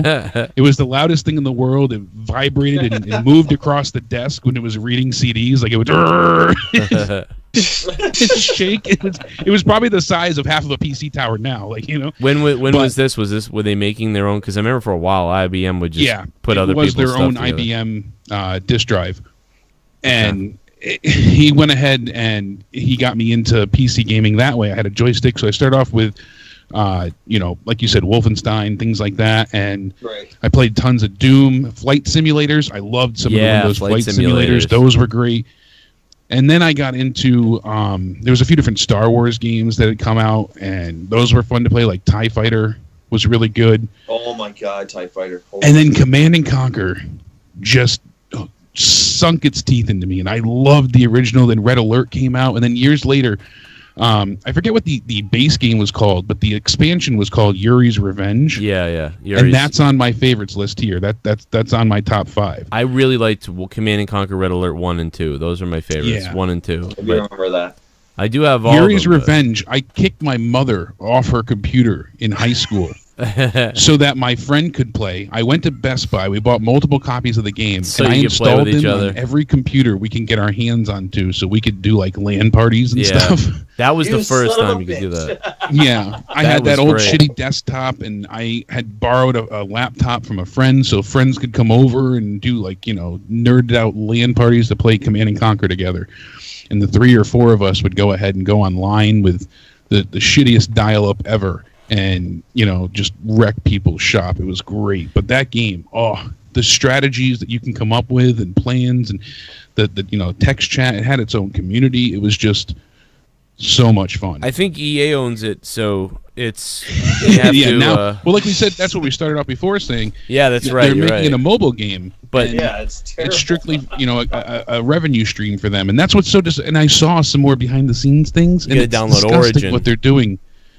Oh, it's so disheartening. I mean, literally, to you can start building your base, and then if you don't have enough credits, you can't even make soldiers and stuff. Like, it's, that's ridiculous. See, that's not even the game anymore. That's just stupid. Launch a nuke to go ahead and destroy someone else's base. I'm like, yeah, that sounds really interesting. You know, I mean, they sat there during their press conference, bringing out 2 freaking esports players of mobile games. But these guys were RTS champions.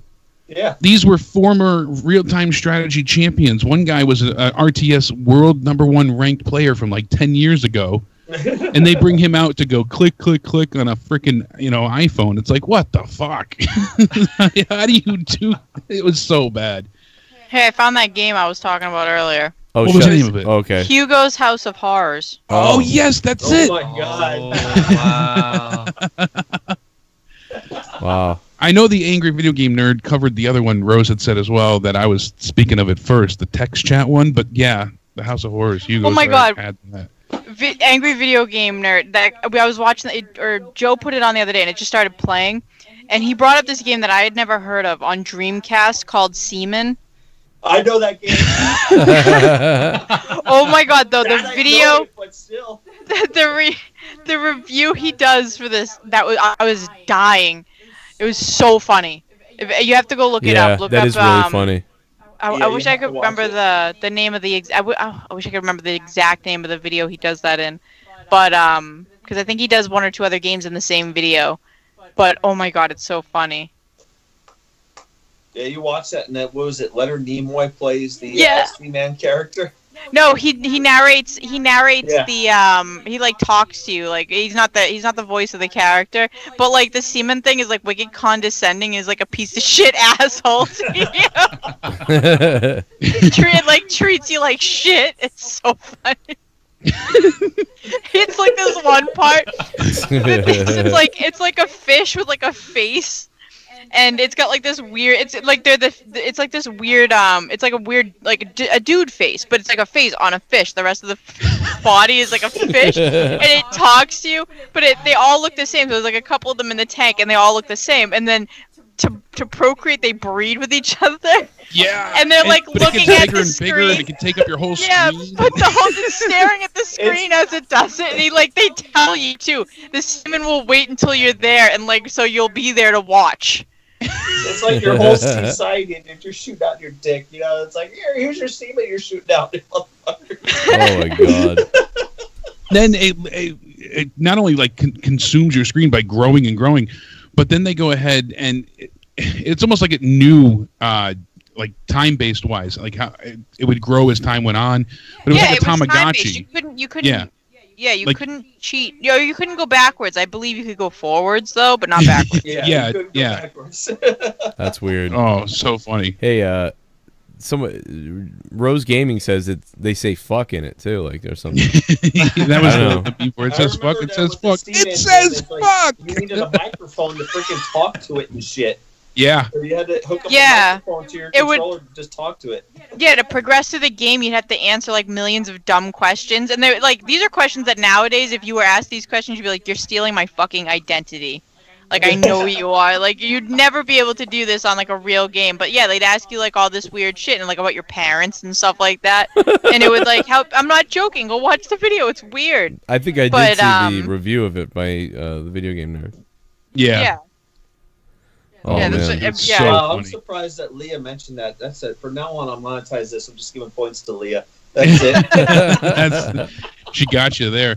The Dreamcast was so ahead of its time. Like, when you think of consoles ahead of their time, Joe. they wanted to go ahead and do so much and accomplish so little. They had their own online service before anybody else, like, truly had, their keyboard, their the memory card slot had, like, a screen on the actual memory cards. You had the keyboard and mouse. Yep. And then they had SegaNet, and I remember that because they used to charge people for freaking SegaNet around the time when Phantasy Star Online was out. Yes. And they gave it to me for free, dude. I was playing fucking SegaNet for fucking free. Like, they never fucking charged me through the whole time I was playing that fucking game. You know, Gates did awesome. his classic swoop in and take it, because it's like Sega threw all the stuff at the wall, and then Xbox picked the stuff that they thought was going to work and then did it better. It was the weirdest thing. It is. It was weird, man, what they did. They had a good idea. Like Crazy Taxi was great. I wasn't Driver was PlayStation, right? Like it wasn't on. Yeah, Driver was Yeah. PlayStation. Yeah, With the Driver worst was tutorial good. level in history of gaming. Oh my god, yes. You had 60 seconds to complete that checklist. I remember I got that for my birthday, and I was like, I couldn't do one of the maneuvers, and I was like, yep, not playing this anymore. Like, it infuriated me. I was so angry. I did about half of them, and I'm like, fuck this game. I'm like, It's like, do a burnout, do a 360, get around the pillars, all this stuff. And it was like, oh, by the way, if you mess up a millisecond, you got to restart. Forget it. One of my top it was 20s would Superman be 64 for the PlayStation. A buddy of mine loves What was Superman, the same guy that used to play Command and Conquer. He was so excited for that game. He got it, and he kept trying to convince himself it's a good game. He's like, no, really, it's fun. I'm like, how is this fun? You're flying through a bunch of stupid rings. He's like, no, really, it's good, I swear. I was like, when do you punch somebody? He's like, I could pick up a car. I'm like, I like the Nintendo one better than that one. Oh yeah, at least that was a real game. Superman 64 was nothing but a cash grab. They took the Superman license, and because the cartoon was really popular, like Fox, so bad. They Fox ET'd it. Kids, and No. I love Toe Jam and Earl, man. That was like one of my favorite games too. Oh Toe man. Jam and Earl. Shit, Toe Jam and Earl. The first one. The second one was kind of just like a lot of things were like that, but the first one was so damn good to me. I love that game. Toe Jam and Earl was great. To me, it was like the perfect stoner game. Yeah. Yeah. Just find these parts. Oh my god, dude! I remember that game. It's sad. I got the Sega Genesis collection on Xbox and PlayStation right now. Yeah. And the first game I jumped to was Toe Jam and Earl. And I'm like, Yeah, dude, I've got the Game high Genie while though. I'm playing this, and I'm like, You gotta play it with Game Genie because I've got the Game Genie version. I've got Game Genie still, shit. so I can still plug the cartridge into the Sega and get all the stuff. You know, like and just do all the weird stuff, like whatever. Whenever you open a present or whatever, like your whatever you get, Yeah. it doesn't end. Like it doesn't, or you can just trigger whatever. It's just hilarious. Remember Golden I love Axe? that game. Oh yeah, Golden Oh, I Axe. remember Yeah. that. The side-scrolling smasher where you get to pick like one of 3 characters, and Golden Axe 2 as well. Those were great. Oh, I didn't have the first Battletoads, but I had Battletoads versus Double Dragon. That game was so hard, but so fun. Yeah. Shit. I like those two, yeah. And Double Dragon 2 was I really played Double Dragon 2. I played the shit out of that. And what was the other one? Damn it, there was one other one I'm forgetting now that somebody brought it up earlier. Now I forget, but it'll come to me later, I guess. But You don't think of it. Well, Jake, let me ask you this question: did you mark the fuck out when you heard about Battletoads coming to Xbox One? Yeah. Bringing back Rash and Pimple, and I'm excited. I really like those games. Like I said, I later went back and played the Battletoads, and it was great. But at the time, I only had, like I said, the one with Double Dragon. And that was so much fun. It was so hard. My buddy and I, would countless sleepovers trying to beat that game. Mortal I didn't Kombat actually 1, beat 2, that and 3, until man. like my teen years. All the Mortal Kombats came up to me too, like 1, 2, and 3, like all those first Mortal Kombats. Mortal Kombats were great. I mean, I remember learning one of the fatalities, and when my grandmother still worked in the bowling alley when I was rather young, I used to beat like all the older adults and stuff like that in Mortal Kombat there, and they would gather around to watch the fatalities, and we'd print out like the sheets to learn the cheats and stuff like that. Oh my god, dude, that was fucking everywhere. Yeah. It was like I a remember- secret network. I remember back in the original, like if you go back to the very first Mortal Kombat, and it was one of my friends that took me to an arcade. It was called Bigfoot's Arcade down in South Florida, and we were there at that arcade, and all these people would be playing Mortal Kombat, and I started to learn how to play, and I learned my first fatality, which was Sub-Zero's fatality, where he rips your head and your freaking spine out and shows it in front It of holds it everybody. up, yeah. And I was able to do that, and I swear to God, this was my first ever time playing. I did it with a double flawless and did the fucking fatality. Oh, nice. And people looked at me like I was a fucking pro. I'm like, dude, this is my first time playing. They're like, bullshit. I'm just lucky. Yeah, I people played- would gather around, and it was like I said, like a secret network. Like somebody would come over and be like, "Oh, I know how to do, Liu Kang's, bicycle kick." You just do, and eventually we had like the full sheet of, input commands, and it was great. Everybody, it was like coveted. Everybody would, it was the holy Bible for Mortal Kombat. I never Things like stood a that. chance in that Come in there game. with like a full book. Yeah, Dude, I played Everything. my- And supposedly had secrets of how to do shit that still nobody to this day knows how to fucking do. Dude, I played my Asian friends in that game. Like I went to I was in gymnastics at the time, and I was in there with these couple of Asian kids I was friends with. I go over their house, they're brothers. Dude, they'd beat the shit out of me in that game. Like they would beat the shit out of me. Like Oh my god! I love playing it still, but it was like, wow, like you guys are nuts. They Did were you guys so ever good. play Spider-Man and Venom Maximum Carnage? That Yes. game was the No. shit. yeah, Yes. I that missed game it. was fun. It's funny that everywhere else I'm around in town, like there's a lot of retro stores where I'm at right now in Green Bay, and they have the game out there, and they're selling it for like about $300-400 for a fucking cartridge of that game. And Yeah. it's absolutely ridiculous. But I remember I got it for a friend of mine, and we were able to get it for about $20-30. And I told him buy it because it was like more expensive elsewhere. And he played the game, and he says, "Dude, this is one of the best games I ever played." And it's just so much fun to play. Just sit there and just play it for a few hours. And I'm like, oh my god, this is so good. And just playing as Spider-Man or playing as Venom and all that shit. And oh my god, I can't. I sit there and just keep looking back at that game and how much fun it was. We used to argue It about was who was hard going as to play fuck, as but who. don't get me wrong, it was fun. Yeah, I remember that too. No, I'm going to be Venom this time. Screw you, Oh yeah, it was like that, dude. Just like, oh, I want to put no, fuck you. I'm Spider. Like, Mom, Brandon's swearing. No, I'm not. He's just,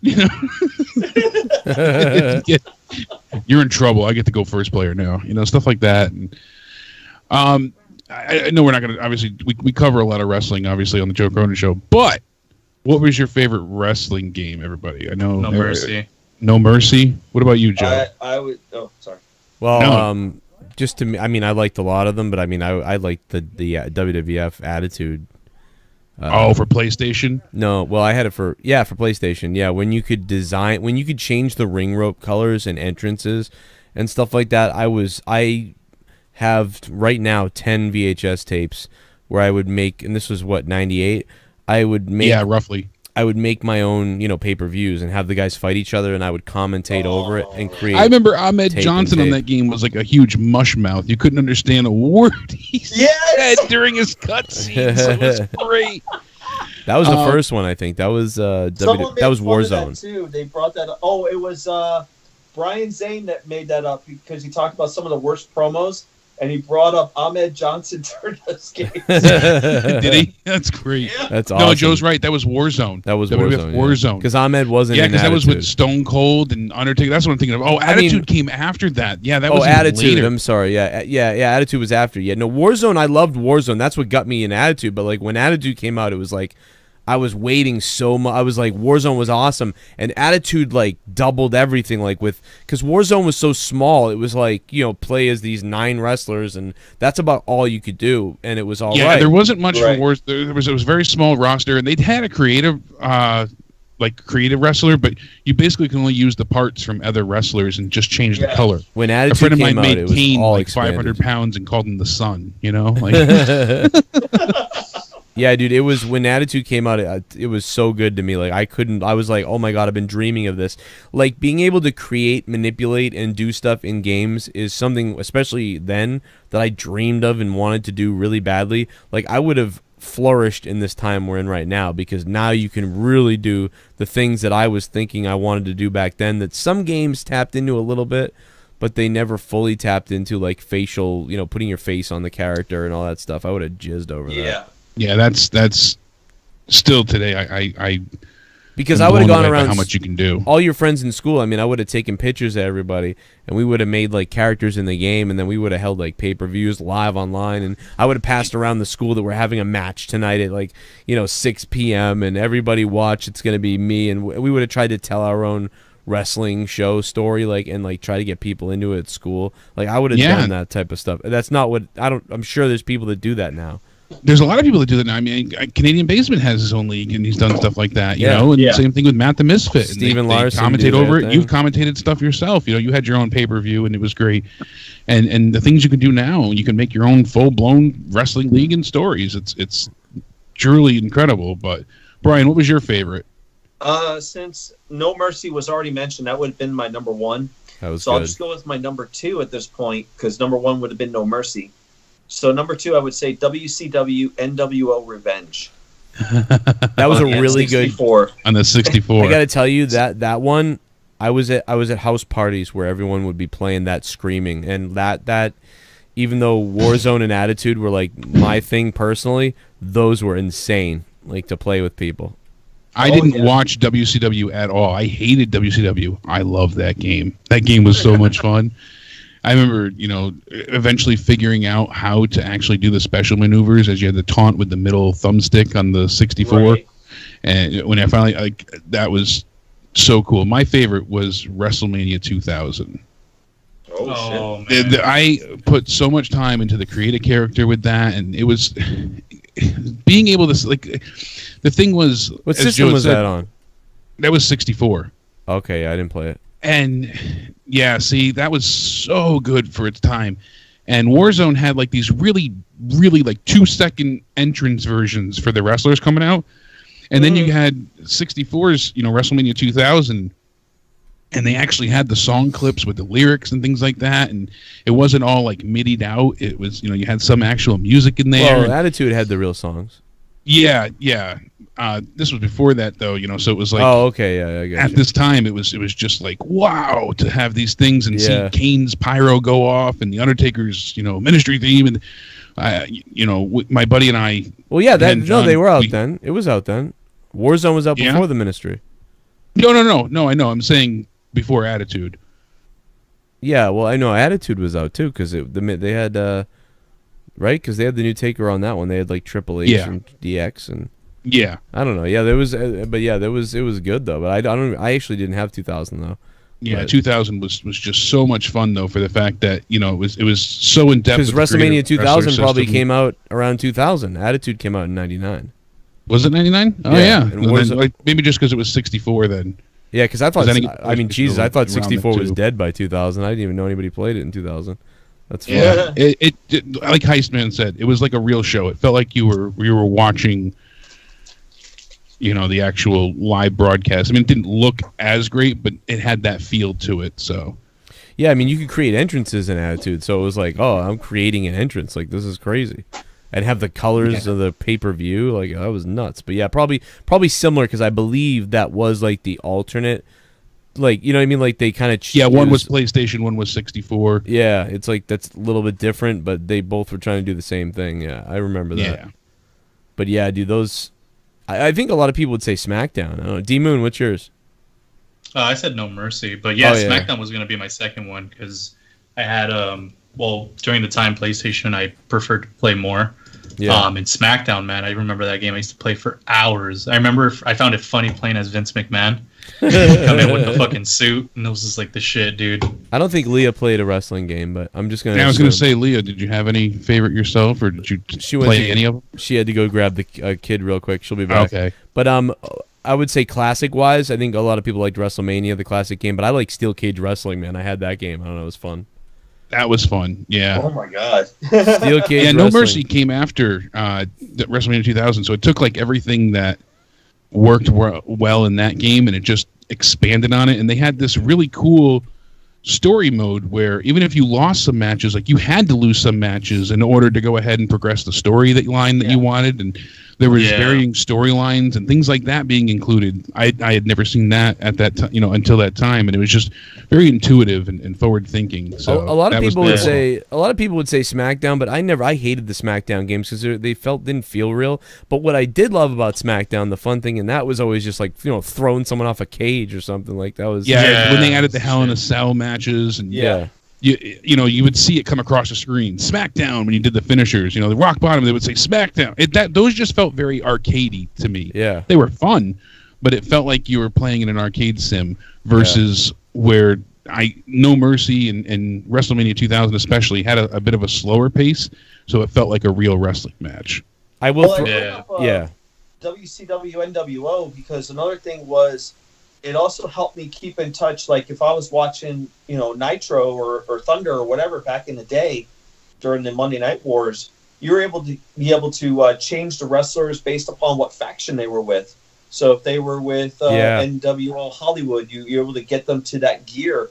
Or if they were with the Wolfpack, or if they were with Raven's Flock for all. And if they want to, hey Himmelgod, was this the first game too? I think it might have been the first game where if a guy in your game won the belt, like then the belt would be on that guy too, and that was really cool. Yes. So if your friend came over and he created a character, or maybe I don't know if you could create characters in that game, but.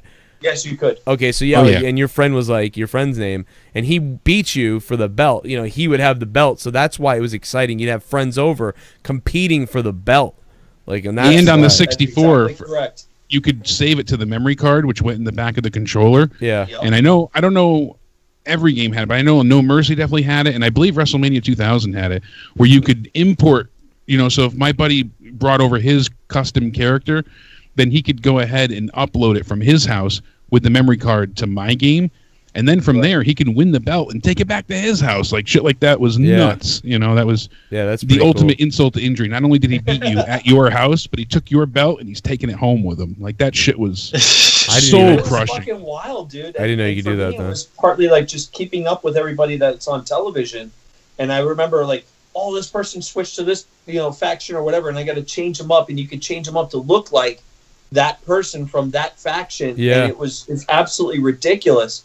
And it was a way for me to say, here I'm playing with the game, but I can go ahead and put in this character, he looks just like he does on Monday Nitro, and just go with it in the game, So that's what I loved about WCW NWO Revenge, dude. It was like, holy shit, dude. I know this is perform your own roster update. That's I need huge. to mention the sports games because I love NHL and I love Madden, even though we hate EA Sports. But I also got to mention one of the best baseball games of all time to me is MVP Baseball 2005, the last one that EA made.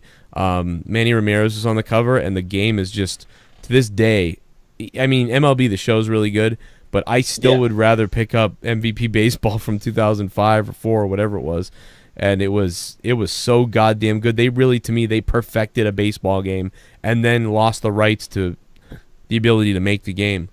So I don't know anybody that makes me bring up in football for NFL 2K5 and how good that game was until EA says, "Oh shit, we're fucked." And decided to go ahead and buy the license to the NFL. So then EA. That was the thing is EA lost the rights to baseball, then they bought the rights to football, and then 2K bought the rights to basketball, I think. And just that really, that's a whole nother discussion of how things got ruined because it really hurt competition because they just we're going to buy it. Now, I didn't necessarily like that.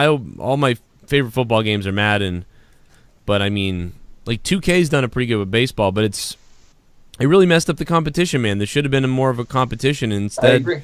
We had NFL Blitz was my shit. Oh my god, that was fun. Being able to powerbomb somebody and go ahead and clothesline them, and I remember I beat a neighbor of mine 103-0 just with safeties. You would just powerbomb into the end zone. It was just so good, so good. I didn't like Blitz. You know why? Because I was I wanted to play a real simulation. Yeah, so you didn't want to play a cartoony, action-filled 30 yards to get first down. It pissed me off. I was like, no, what the hell? What the hell is this?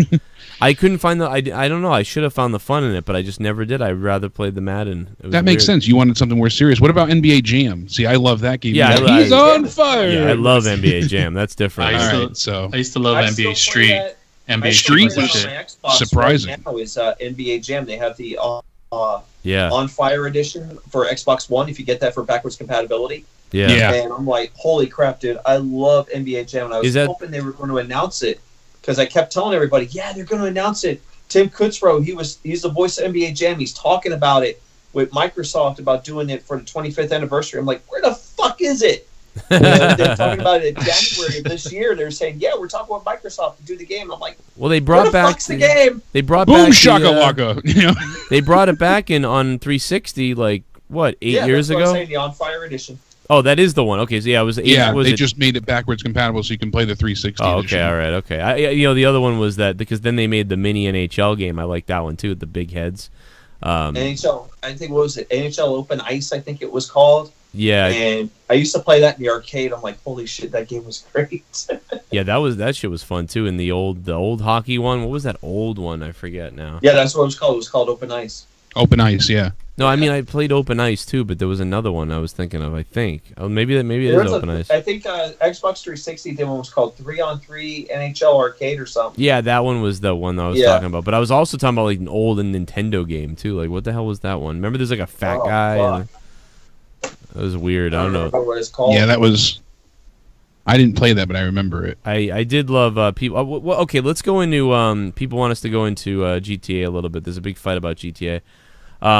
I'm not a huge GTA guy, but to me, and I played Liberty City and I played Vice City, but I don't know what it is, but to me, the one that I connected with the most, and this is weird, but I love San Andreas the most. It's weird. Yeah, same here. I love. A lot of people would say that, and I think it was just a sign of the times. Like, they upped the ante with San Andreas by making the story more interesting, and because 3 didn't really have a great story.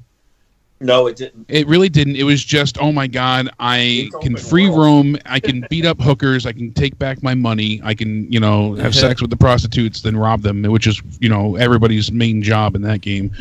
And then all the weapons, the tanks, like it was just a murder simulator. That's what it was. You were just going on a killing spree and having a blast doing it. Man. Then they had. I'm surprised, Jake, how many times I've reviewed Grand Theft Auto. And the first thing you just said was Murder Simulator. Yeah. And it's funny how any people like congressmen or people would bring that up and they would say Murder Simulator. Now, Grand Theft Auto 3, I love the fact because it really introduced a little bit more of open world gameplay to everybody. But for me, I mean, like Joe, you mentioned San Andreas. For me, my favorite Grand Theft Auto is still Vice City.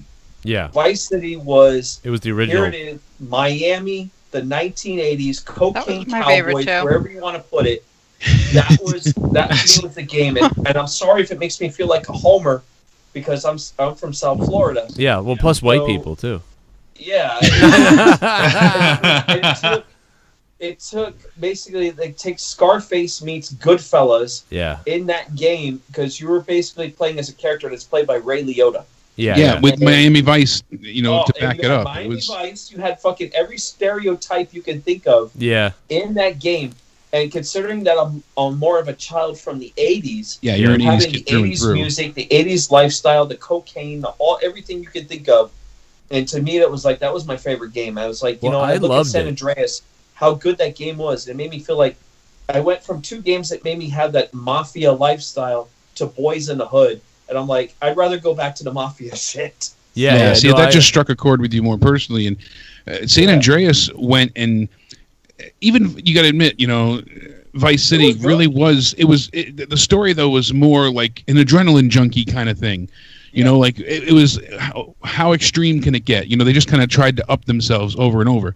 As where San Andreas, it made you connect with the characters. You cared about CJ and you wanted to see him get his comeuppance. You saw him start off on the bike. Fuck that! I just wanted to kill people. I just wanted to kill people. I was like, same here. I don't give a story was good. Coffee. Let's just put it there. He wanted hot coffee. But you know what? I did care about CJ. There. Yeah, no. I ended up liking I missed the.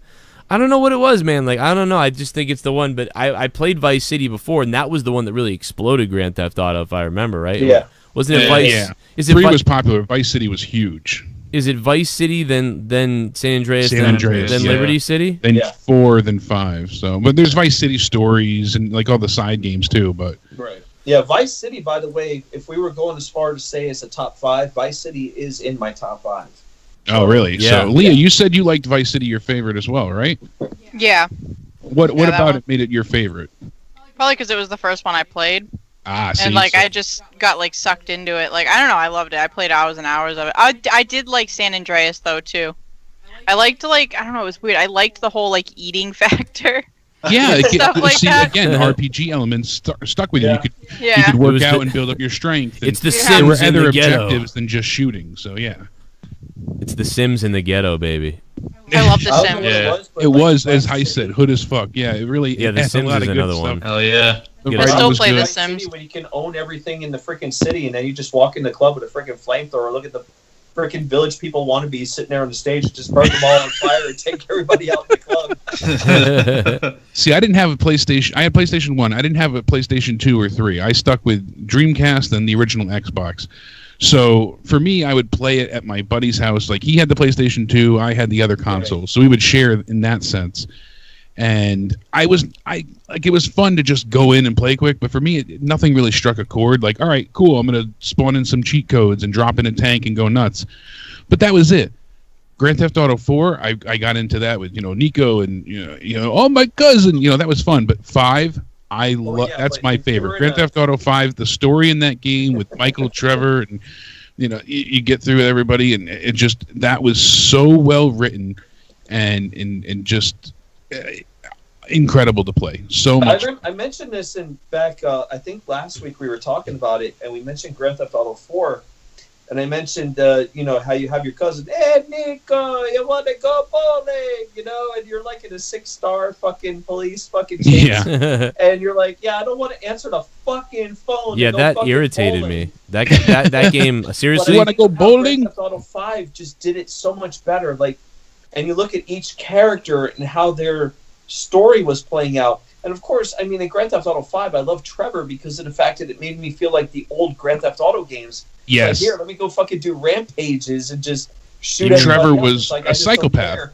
Franklin had that San Andreas feel, and Michael had the Miami Vice, Vice City feel. So you had the not black their best feel, titles. or the not black feel. Racy bunch of racists. Well, that's why you had Frank. I wasn't gonna go there, but jeez, you bunch of racists. And Franklin went ahead and had I think the best story out of the 3 of them in 5. Oh, man. Trevor's was like out there, but I don't know. Hey, trust me, I don't like I can't believe that I like San Andreas the best, but I don't know why I do. But it's because the only reason why. Here's the thing. It's not the best. It's just I played that one the most. So whatever you played the most, because they're all seriously, they're all very similar. So it's hard to. It's gonna come down to which one you played the most or connected with. I mean, I love the '80s stuff, so I loved Vice City in a way. Yeah, I grew up in the '80s, so it made a lot of sense to me. But yeah, I don't know what it was. I didn't play it a whole ton for some reason, and then by the time I got into Grand Theft Auto more, it was San Andreas had come out. So then I got into that, and I really played that, and that was the last one I really played. I haven't really. Same and Grand Theft Auto Online is a great premise to me, but they didn't really, I feel like, optimize a lot of the things, because they went from the 360 and they brought it up to the new gen or next gen consoles and PC, but it still takes forever, 10 minutes of server time to load just to watch it fail and start over. And on top of it, they focus so heavily now on buying their form of currency with the shark cards. Shark cards. Oh. Unless you have a dedicated set of friends to run certain missions over and over and over again, like the heist, you're not going to be able to afford anything in that game. You really have to grind beyond levels of fun to get anything decent. You want the Batmobile? They added the Tumbler in the game, and now they have a flying motorcycle, and they have the Back to the Future DeLorean that actually flies around. But it's $3, $4, $5, $8 million for these things. $8 million is a $50 DLC purchase. Or just jump on the PC and fucking hack and mod the shit out of it. Yeah, exactly. Or you can just play Burnout Paradise, because Burnout Paradise has the DeLorean in the game. Yeah. Dude, I've been watching. You go run around the whole city with the Ghostbusters. One if you want. Who are you gonna call? That's awesome. I watch a lot of these gamer streamers. They manipulate that stuff, and they make the kids watch these videos like nuts. They get the whole cast of Five Nights at Freddy's going around shooting clowns. Like today, I was watching that. Oh yeah, they've done some crazy stuff. Like they had the cast Mickey of everybody Mouse. in Marvel take on everybody in DC, and yeah. And they had their actual functioning, working superpowers. Yeah, incredible. I don't know who makes these mods, but the GTA mods are insane. If you guys haven't seen those videos, I mean, Jesus, it's weird. Have you seen the real life Sims in GTA, the role playing servers? No. Like on Twitch, people go ahead and they get into these specific lobbies, and you have police officers, paramedics, clerks, and random citizens, and people stick to their roles, Joe. It is insane. Awesome. And you go ahead and it's like a 50-person lobby that they've modded through, and or 30 people, but and everybody has their own job, and the police actually get dispatched through Discord servers. That is fun. And like seriously, like Star Trek VR it's a real like life server. Like it's a living, breathing strategy type. So it's like Second Life. Yes, exactly. Like, but they did it in GTA. So, and it's crazy. It's ridiculously amusing. I don't even know how to just fully give it justice by explaining it. I'll have to send you some videos. Leah, you'll die laughing, especially. Like it's just role-playing servers send me those. On the next level. It's so good. I don't know too much about like mods, but I think the funniest one I've seen was on Fallout 4. Some guy modded the Deathclaw to sound and look like Randy Savage. Yes. He just goes around like, yeah. It's just like, what the fuck. They did that in what game was it? Left 4 Dead 2. They ended up doing that. So every time you made a kill, you would hear the Macho Man Randy Savage. Oh my god! So it was like, oh yeah, snap into a Slim Jim, and all this shit, dude. Over and over and over. And I thought that was really funny. Killing streak. What I remember, they did that in Fallout 4, and then you just mentioned that because in Fallout 4 they would have it where they would set off the like a mini nuke and start killing people with the mini nuke. Yeah. And every time the mini nuke would go off, it would be the John Cena theme. It's John Cena. That's funny. Exactly. As soon as it goes off, it's John Cena. And fucking everybody dying. Oh my god. What about rhythm games? Did you guys play any like Rock Band or Guitar Hero? I used to play Rock Band a lot. Yeah. I played Guitar Hero quite a bit, and I actually started Guitar Hero. The one I played.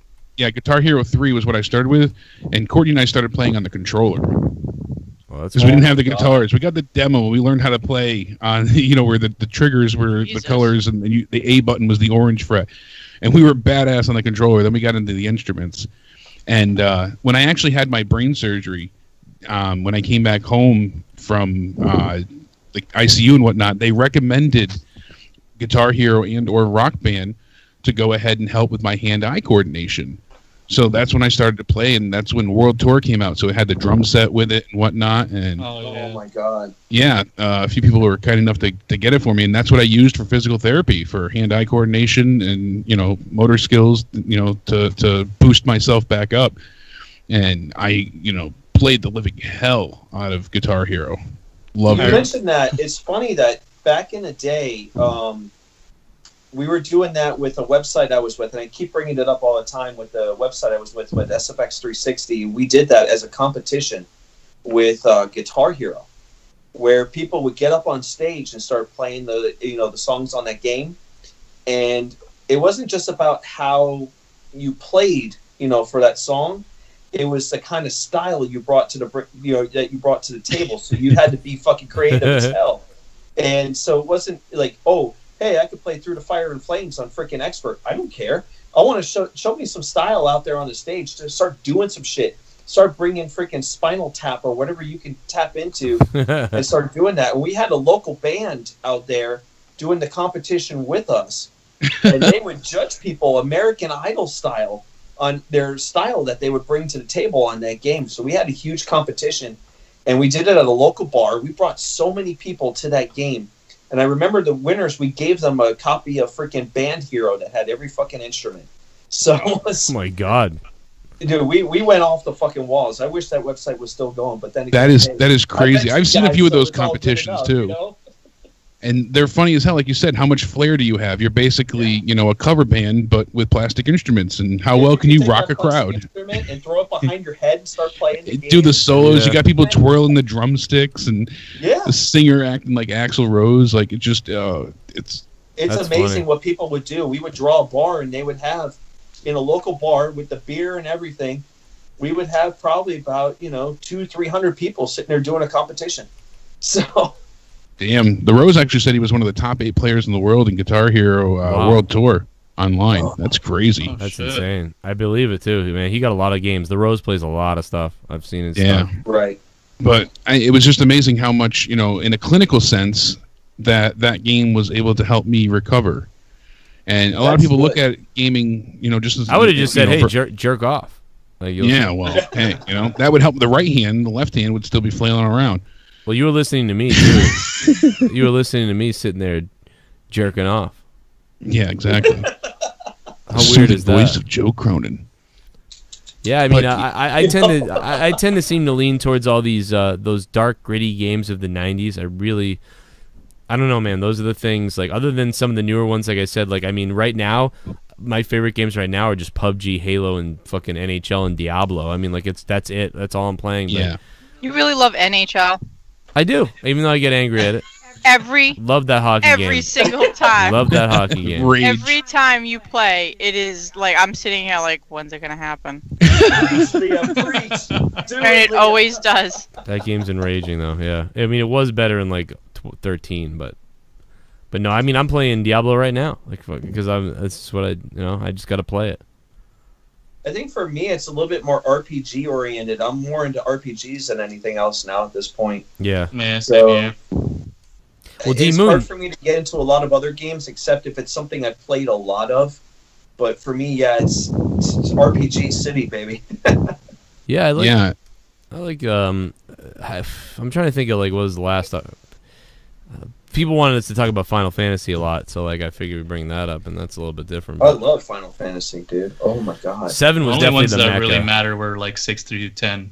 Yeah. I mean, after that, it kind of left the RPG shit. 7 my was first Final Fantasy I played was Final Fantasy X. Really? And that was my first one. And as awkward as the the ha ha ha ha ha, the whole laugh thing is how cringe that is. Oh yeah. It was still a great fucking game. So if you go away from that cringy ass sequence, the rest of the game is really freaking good. And then eventually it led me into going back to playing Final Fantasy 7 and Final Fantasy 9, and then moving on to where I'm at now, up to 15. So Final Fantasy 10, dude, holy shit, dude, that game was just so fucking great. I wish I could have gotten into it more, but I don't know what it was. I couldn't. I tried. I played and beat 7 with a friend of mine together. We would take turns, and I can see why people love it. I truly can. I understand why so many people flock to it, and that's why people were losing their minds when they went ahead and announced that the remake is coming, and it's not even a remaster but a full remake. And another one that I don't understand at all why people like is Shenmue. I love Shenmue, dude. I can't. That game was so tedious. That was a job simulator, basically, with a little bit of like. Ooh, I love that. Minor kickboxing built in. Like, you're going to be a bag boy at a grocery store, and then eventually, about 35 hours later, you're going to kick somebody once. All right. Have you ever played any of the Yakuza games though? Yes. Right now? Those are. 4. I played. Came off of what Shenmue was. And you eventually got Yakuza, and Yakuza's the shit. I mean... Yeah. I like that was just much more defined, though. Dude. And so great. That's what it is. That was like... Yakuza's more akin to Saints Row in comparison to Grand Theft Auto. They took it to an extreme, so... And then you got those mini games on top of it. They're just absolutely insane. Yeah, exactly. Same thing with... Saints Row. That was insane. Right. Walking around and beating people with a dildo baseball bat is certainly, yeah. Becoming president of the United States and nuking everyone had its, ups and downs. But my friend went crazy on that. He's like, "What are you beating the shit out of those people with?" That's a dildo baseball bat. He goes, "He's running around beating people up with a dildo. Look at him now." George Carlin would have loved and become the president. What more do you need? But. I know, right? I don't know, man. I don't know what else we missed, or we missed a lot, to be honest. I mean, Halo, we didn't talk a ton about Halo, but yeah, that could be its own thing, especially exactly. You alone. We all know. But you and I have a lot to talk about with the new one, and you were telling me about the TV show as well, and the TV show coming to Showtime. Yeah, that's going to be incredible. Somebody needs to do a PC gaming one with me. Yeah, gladly. We can talk all day about. I want PC to talk games. about WoW. I'll talk about Diablo. I want to talk about The Witcher. There's more stuff too. Would you guys? I saw it in the chat. Yeah, The Skyrim Witcher's- as well. Skyrim. Doing, The Witcher's getting a Netflix series. Yes, it is. Yeah, I heard about that too. Yeah. Yes. People suggested, talking about, different, not just the consoles like we had went through, but like peripherals and also do like the worst games and so we got a lot more topics to. Oh, this certainly is cover. endless. We can go like forever on this shit. You kidding me? Exactly. Yeah. Let's. I mean, Is there any game we didn't mention that was on anybody's list? Yeah, people should let us know in the chat or call. Actually, Resident give me a Evil? minute. Yeah, Resident Evil's on my list too, and I forgot that Second one. one. Yeah, You know what Resident game- Evil's on mine too. Yeah. A game I haven't played in a million years, but I think a lot of people would like it is Earthbound. Oh, Oh, yeah. Earthbound. Holy cow! Wow, that's a. But- I haven't heard that brought up in a long time. There's a game out now. I was playing on Xbox One and on my PS4 they have it. It's called Citizens of Earth, and it plays just like Earthbound. Oh, really? But it's the same fucking game. You play as the vice president of the world, and like you'd have all these wacky ass characters doing shit. Like one of the characters is your mother, and you sit there just fucking doing shit. That's awesome. And there's I love so that many stuff. different like classes of characters, but it's exactly like Earthbound. Dude, if you ask Same me game. my top 10 Earthbound's in like another one 94, of those turn-based games, though. Yes. Yeah, you gotta wait. Mm-hmm.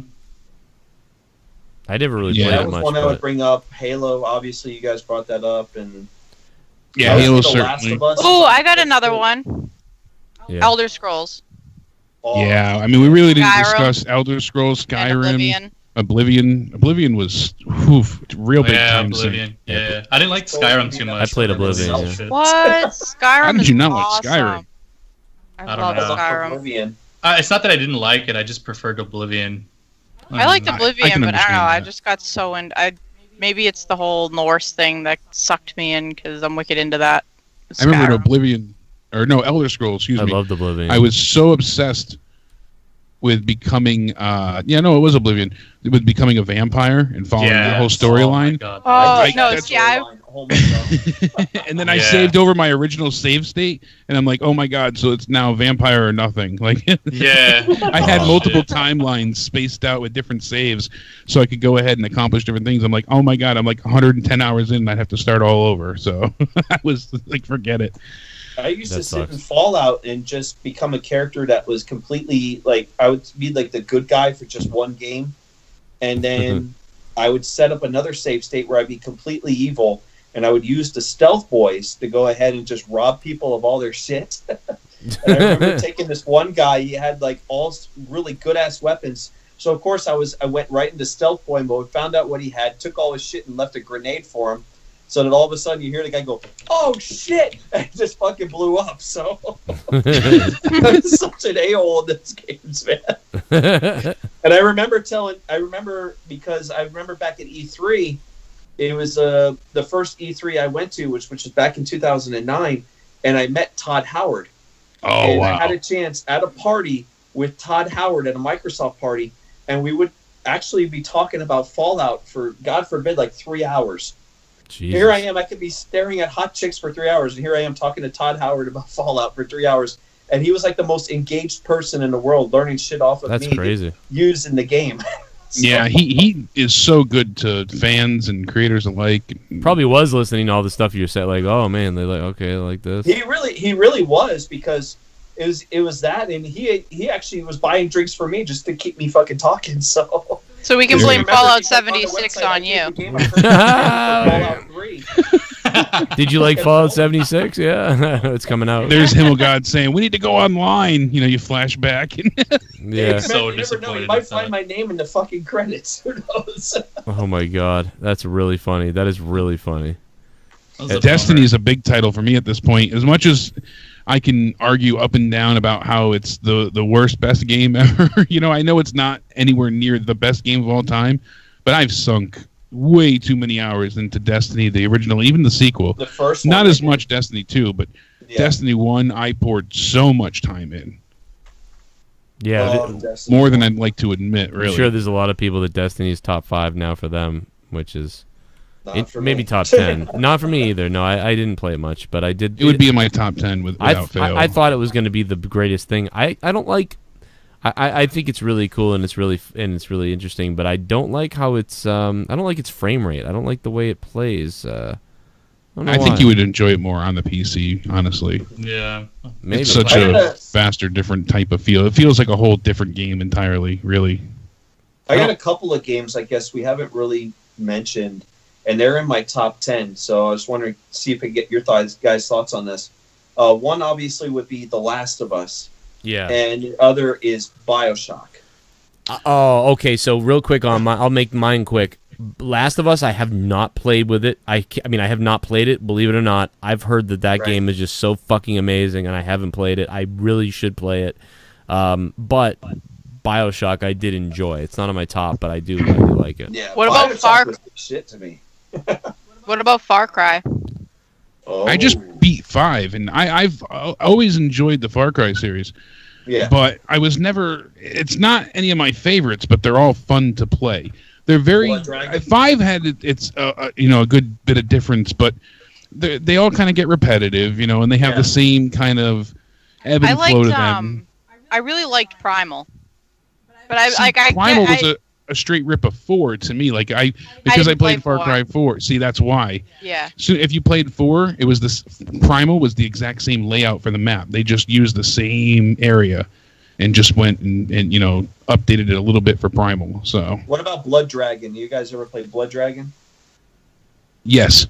Yes, that was one of my favorites of that. That was like, okay, wow, this is cool. And everything was, different scenery, different layout, futuristic yet sci-fi at the same time. But if you go back to like the whole 80s vibe and stuff like that, and you see like parts of Terminator, part RoboCop, and part all this stuff just thrown into one game, and it felt like just like a big gag and a joke, but it was like you sit there and you play the game, and I just really got into it. So I have to say Blood Dragon is one of my favorites, so other than maybe Far Cry 3. Never played any of the Far Cry series, but I always heard that they were really great games. Yeah. I'd never played them, and then Joe had Primal, and I was like, you know what, I'm gonna give it a try, and I just got sucked right into it until I completed it. Yeah, see, if that's like your first experience and you haven't played others and, you're jumping into this, it really is, a captivating new world. The problem is if you're coming from, the standpoint of playing the other ones, it was just too repetitive. Yeah. Yeah, I've heard that. I have heard that about them. There wasn't enough innovation, and a lot of it was just the same weapons and enemies just skinned differently. So yeah, exactly correct. 5 was good, especially I really liked the good protagonist and the ending has a lot of contention to it. You can argue a lot of different ways with that, without getting into spoilers. But as far as BioShock goes, I liked it, but I wasn't crazy about it. A lot of people are like, oh, it's sacrilegious if you say isn't your favorite game of all time. I liked the story. It was good, but I wasn't crazy about it. And as much as I love shooters, it didn't capture me like it did other people. I liked it, but it's not like my glue. I'm not that connected like that, but I did like it. I could throw it in and play it. And Last of Us, I watched a whole playthrough of, but again, don't have PlayStation 3 or 4, so the only time I've ever wanted a PlayStation is right now for Spider-Man that's going to come out. And that's because I love the Batman Arkham games. Yeah. Rocksteady and what they did for Batman was amazing. I am a huge Batman fan. Obviously, I got the tattoo, and everything about Batman is just right up my alley. And my God, those games were, you felt like you were Batman. That was it. You were the Cape Crusader. You were taking on your favorite villains of all time, and they let you go nuts in this open world. And every game only got better. So. It was like GTA. That stuff was like GTA, but you're Batman. Like that's the yeah, exactly. And I look at that with Spider-Man, and I'm looking forward to that game. I even pre-ordered it already with the collector's edition. Yeah, so see, I want to go all the way with that, and even get the statue and all that stuff to unbox for YouTube and shit. Oh wow! But dude, every time I see that game, I'm just more excited for it. And obviously, when I look at the combat, the first thing I thought of was Batman. Yeah, same studio, and like I said, this is the first time that I'm like, all right, I wish I had a PlayStation. Every other time, I couldn't care less. But this one, I would gladly want. But I don't think it would have enough replay value to actually invest in getting one. So I'll let you borrow mine. Just get it hard. Some repairs and assembly. Well, no, I mean seriously, all it needs is a hard drive. Just a hard drive. It just needs a hard drive. Like I'm not kidding. It's like I think it's like $50. That's it. $50. There we go. I'd ship it to you so you could use it. You just got to format the hard drive. I read that you can see it's easy to do. I assume it wouldn't be too difficult. I'm not really like you get the game. I give you the PlayStation. I don't use it. You know. Yeah, you got that, and you just never really got into anything playing there. I mean, I played a little bit, and I played it with some listeners. Like a couple of people bought it for me, and I played with them for a while, off and on. But then we just started playing Xbox anyway. So yeah, and a lot of that is just where we can play with people, and everybody on the the show here we've played many games with, and it's all been on Xbox. It's just I mean, there are a lot of people that want to play on PlayStation. I mean, now jump on PlayStation, but I'm like, no, now it's broken. So I think what it is for a lot of multiplayer games, I've been playing lately a lot on PlayStation because a lot of the people that want to game with me are over there. Yeah. But a lot, I would say the majority of my time though, I am playing on Xbox. So yeah.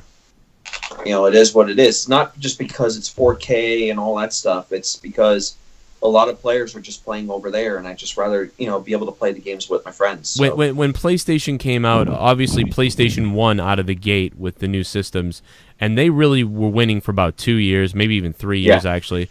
And recently, I had never heard as many people. It's almost like to a lot of the PlayStation 4 people, they're discovering Xbox now. Like they're like, oh, I'm bored of this. Well, okay, I'm gonna try that Xbox now.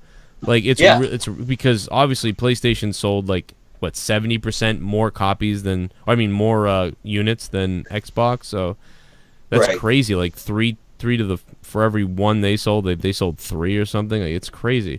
But you're seeing a lot of people jump on Xbox now, and that's good for Xbox, and hopefully they keep swinging back and forth. It really is. They need the competition to this point because, PlayStation's been running away with this in terms of overall sales. Yeah. But, I mean, you look at Xbox right now, and I think for a lot of people, if they're still single-minded on this whole thing, saying, oh, PlayStation's the place to be, no, it's not the case because the Xbox at this point, if you really look at the whole overall perspective, they're more consumer-friendly at this point than what the PlayStation is. And I'm not just talking about crossplay. It's just the whole overall landscape. And they had been. They really were for a while. Like, they were. And then all of a sudden, PlayStation just came back and won, and beat them after Xbox had been beating PlayStation. And, now I think they're coming back. So it's really good to see them bounce back and forth like this. It's really interesting that for the last 18 years, we've had... Xbox overcome PlayStation, PlayStation then overcome Xbox, and then now Xbox start to come back, but they haven't come back yet to beat PlayStation. We'll have to see what happens. You just said 18 years. I'm like, no, that's it really has been. Wow, 2001, yeah. It's November. You can get it to the point where every single console manufacturer, when you got Xbox, PlayStation, and Nintendo, and everybody cross-platform together, even with PC, and have this overall gaming landscape that everybody can play together, I think that would be a great thing. And it's funny you bring that up because I have an article here that I was going to talk to you about after the fact, but Fallout 76, Todd Howard, no cross-console play because Sony is not as helpful as everyone would think and like. Yeah. And PS4 has this huge reluctance. Yeah, they're reluctant to support cross-platform. Yeah. And that's the thing. Xbox can go to PC. They did it with what was the other game there? The one where you're playing as cars and it's soccer. Oh, Rocket League. Rocket League. Yeah, that really kicked things off, and then all of a sudden PlayStation said no because they don't want to share their user base, and same thing happened with Destiny, and now Fortnite. If you sign in on PlayStation, you can't go and sign into the Nintendo Switch, the Xbox, mobile, nothing. Or PC. Once you sign in on PlayStation, you're stuck there. They don't want to share something with a company that's all of a sudden doing a console that's doing 4K 60 frames a second. Yeah. They don't want to do it. So it's a big issue right now. I'm not saying every game runs at that. They don't, but they don't want to go with something that technically, if you're playing on a console that's a little bit more superior than yours, They don't want that. And add on the Right. fact that they're dominating in sales, they can sit there and say, we don't need you. Forget it. Exactly. We got 75 million players playing on our console to your 30 million. We don't care. Yeah. So, But it's funny to think when they were staggering behind, Xbox had offered and 60. did things to go ahead and allow the ability of crossplay, and they still shot it down. Yeah, they did. Yeah. It's funny too because I remember up until the PS2, like I was always like Sony, and then a little after I graduated high school and got my first job, for some reason the Xbox 360 stood out to me because I wanted to play all these games that people had talked about. Like for example, Joe talked a lot about Halo 2. I never was into Halo because I never had an Xbox, but I heard a lot of stories and a lot of good things about it. So I'm like, Halo 3 came out. Let me try it out. And once I got the 360, that was it. I was like, dude, Microsoft is doing all the good things. And it was always tempting to play games like The Last of Us. I honestly played it once. I get why people like it, but it's just not my cup of tea. It's not enough for me to be like, I got to get a PS4 for it. And now I kind of just question. It's like, I'm good with the Xbox One. It's like, there's a lot of games that I like and they're, multi-platform, and I'd rather just play them on the Xbox One X at this point. The crazy thing about Exactly. Xbox... That's exactly how I feel. The crazy thing about Xbox was I had spent time, I had read about it, which I don't usually read, so it was pretty crazy to see that I was sitting down with a magazine from Microsoft, or Time Magazine did something with Bill Gates, and he talked about it, and that's when I first heard about it, and it was probably 2000 or 99 or something like that, and I waited, and when it came out, I tell everybody I got it the day it came out. I told my mother when it was and what I wanted for Christmas. That's all I want, and she had gotten it the day it came out. And I can remember this was even a year into it being out or something. I don't even know what it was, maybe a year and a half. And I went around school and I did a what's your favorite game video for to put on the show on the whatever that we do at school. Right. And I'm going around. I interview all these kids. I mean everybody. I still have the video. I have it to this day.